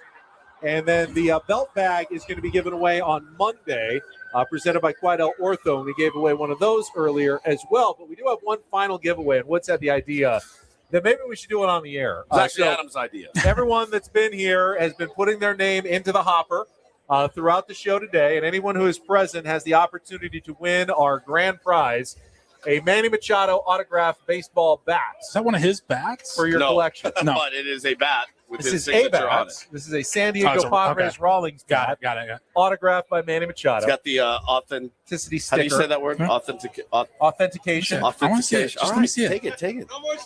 Can't have it. You can kind of see his autograph is kind of an M and an M connected by Yeah, a we bit know. of a We have swirl at we the have bottom. a best friend contract. We do. So all right, so He's got a good he signature. does. He's a really it good is a auto. cool signature, like everything else he does. That's is rather right. cool. All right, His let's- signature is sorry. also. We're doing cool. this right now. All right, spin I it. don't think that actually did anything. Just reach in somewhere and dive in. Get in there deep. Not Got it. that one. Not that one. Nice and deep. Here we go. All right, the winner of our Manny Machado autograph bat is Tina Sabesma from San Marcos. Tina, are you here? Where's Tina? There she Tina is. I back saw there. the smile. Where? Is Right that in the her? back. Come Tina, up here. Tina. Come up here. Come on up. We need to put you on the air. Come on up here. Congratulations. By the way, Braden's going to give away autographed baseball coming up during his show as well. So stick around. You still have other chances to win Here, as come over here. well. Look at you. Tina, can you join Whoa. us? Oh my God. Oh, it hung on. It hung on. Save the Manny Wow. Machado bobblehead. Come join us for a moment. Congratulations. Yes, please. Enjoy. Yes, hold it right up to your. Oh, it's a Topo Chico. That's how Ben made it onto the Daily Show like a week ago. That is true. Yeah, you're on. No, it's No, on. he's not. Yeah. She's not. You're on. She's on. Okay. Oh, there you are. There you There we are. go. Hi. Congratulations. Thank you. Congratulations. How long have you been a Padres fan? Oh, let's see. I've had season tickets since '98, Nice. but I don't have them now. But Are you Good year to start, though. Are you a Manny Machado fan? yeah, I'm a Padre fan. Okay, good. All right. I got to tell you something funny. My husband just said, "There's no way we're winning this." And you want and it. then you called my name. Yeah. How about that? Who's that more means excited? It's your bat. It's not his. That's your bat. Your bat. Yes, it's my bat. Exactly. Congratulations. Congratulations to you, Thank sir, you. as Thank well. you. Good job. Very nice. All Very right, nice. Is that it? That's it. All You're right. good. That's Yeah, it. that's I it. just said- Hey, do you have any hot I takes? just felt comfortable. I just sat down. You did great. No, you did great. You knocked it out of the park, team. Thanks for coming down. Job. Ben, I think Ben called you over here. I think he wanted to flirt with you a little bit, but you weren't playing the game today, so that's all right. It happens. I mean, her husband's right there. Her husband's right there. Right there. You get a few tequilas in the big guy, you never know what's going to happen. I have Mr. had Stealing 1.5. your girl. I have had 1.5. You've had like 6. You doing a picture? Picture time. Oh, picture time. Smile. It's good radio. Smile. Great radio. I mean, you can still talk while taking a picture. That's true. But then your lips are moving. It doesn't look quite right. All right, that's it for us. No, it's No, not. we got 10 more We still minutes. have like 10 we're more done. minutes. Does anyone have any questions? Questions? Q&A? Ask us anything. Satan's Blowfish in the chat said, now would be a good time to drunkenly confront your boss about your work situation right now. Where is he? Wow. 4 years. 4 more years. 4 more years. 4 more years. 4 more years. Look at that. I mean, it's I their feel like words, I'm running not ours. I feel like I'm running for office. I'll take 3. I'm not picky about it for sure. I mean, we're running out of time. You know what I mean? Running out of time. How uncomfortable is he right there? Oh, he's Well, dying. There's our other boss over here. I'm surrounded. Do you hear that? You heard it, right? That's the big boss right there. Everybody give it up for Michael. 4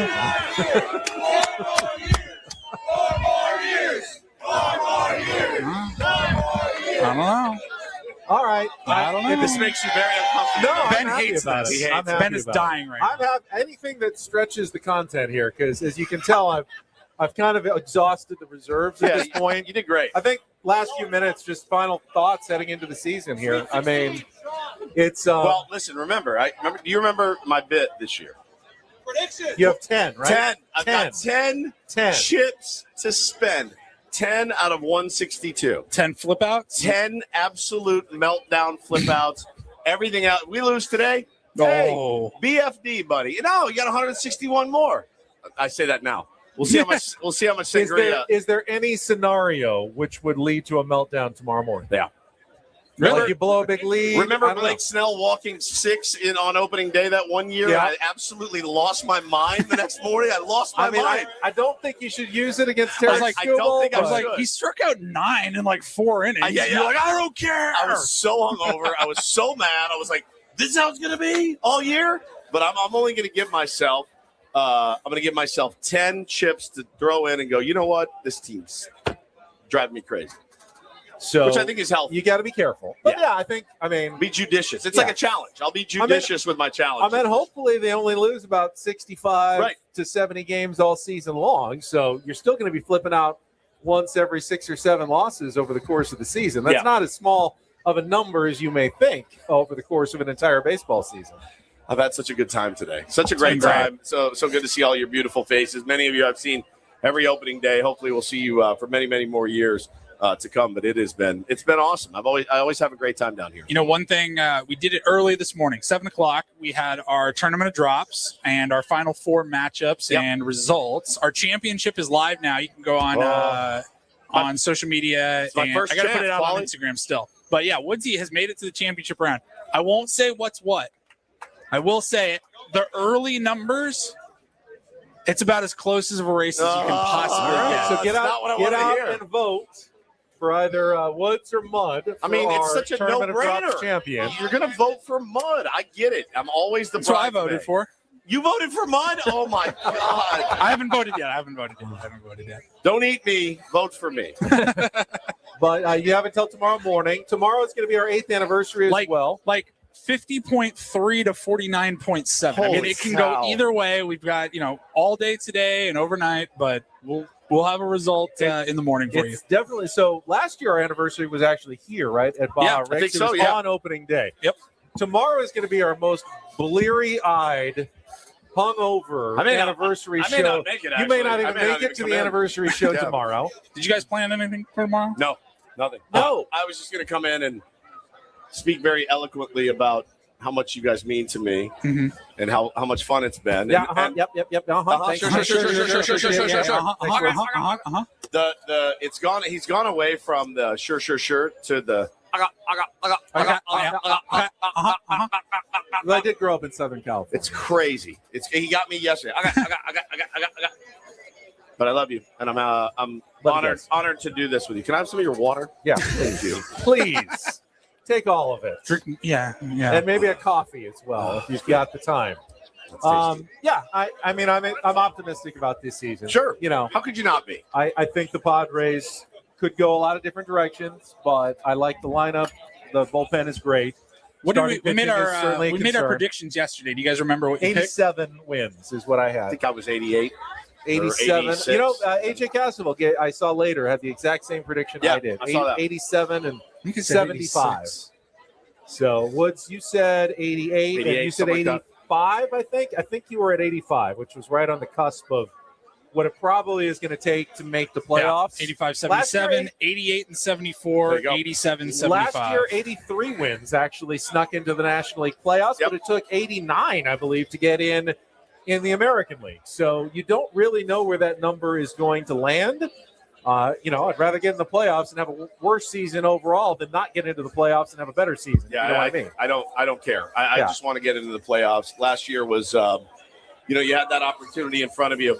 Don't know how far they would have gotten with that team and Laureano being injured, but you one bad call at the end of the season. You know, the game didn't really come down to that, but it kind of defined the end for me, and it's been a sour, bitter taste in my mouth ever since. Now we were watching that race last year. The Padres, I mean, they took over first place at some point in August. Yeah. And we're right there in September. Hot minute. Yeah, We all agree the Dodgers underperformed in the regular season. Now, maybe that was by design because they got the job done. Yep. And that's all that really matters at the end. Do you think the Dodgers will have a similar record to last year, or do you think they underperformed so bad that there's no way they can only go up? Do you expect there to be a close race in August or September? I mean, you look what they went out and added. You know, they went out and added Kyle Tucker. Yeah, Edwin Diaz. You forget. You forget. I saw a Dodger fan tweeting the other day something like, "Oh, I forgot we had Edwin Diaz." I'm like, how do you forget you have Edwin Diaz? But for the love of with the God? pitching injuries they already have, like Snell, Gavin Stone, they're finjuries. whatever. But if they're going to treat this season the same way they did last year, then they're probably looking again at 90 to 100 wins But, like, somewhere, my depending point is, on how things go. Do you think that was too close of a race for them, even? No. And they're like, we got to turn it up just a little bit. I think they were worried. I think if they have to play in a wild card round game, so be it. They're not going to care too much. They are going to do what has helped them win the last two World Series, and that is be very judicious with their players in the regular season and then go all out. Bring your starter back on no rest the next day in the postseason. They will do whatever it takes in the postseason. So, yeah, they could be vulnerable at some point during the year. The beauty of this game, and we talk about parity a lot in Major League Baseball, but I looked last night at some of the teams and some of the additions, and I'm like, I got 15 different teams I could convince myself that could, if things go right, with the additions they made. I got 15 different teams that could win the World Series. Now, that's half. That's half the teams in baseball. In my mind, if a lot of things break their way, which, by the way, it takes a lot of things breaking your way, even for the LA Dodgers. It takes a lot breaking your way. A ball's got to get lodged under the pad. The guy has to have a crappy secondary lead. It takes a lot. They're the massive favorites, and I think they still only have 23% chance to win. So there's still a 3 in 4 chance the Dodgers won't win the World Series. Yeah, that's exactly right. So I a lot's got to break their way. But I look around, I'm like, man, there's 15 different teams. I'm looking at going, okay, like you have the horses, you have the young talent, you've got the veterans to get the job done.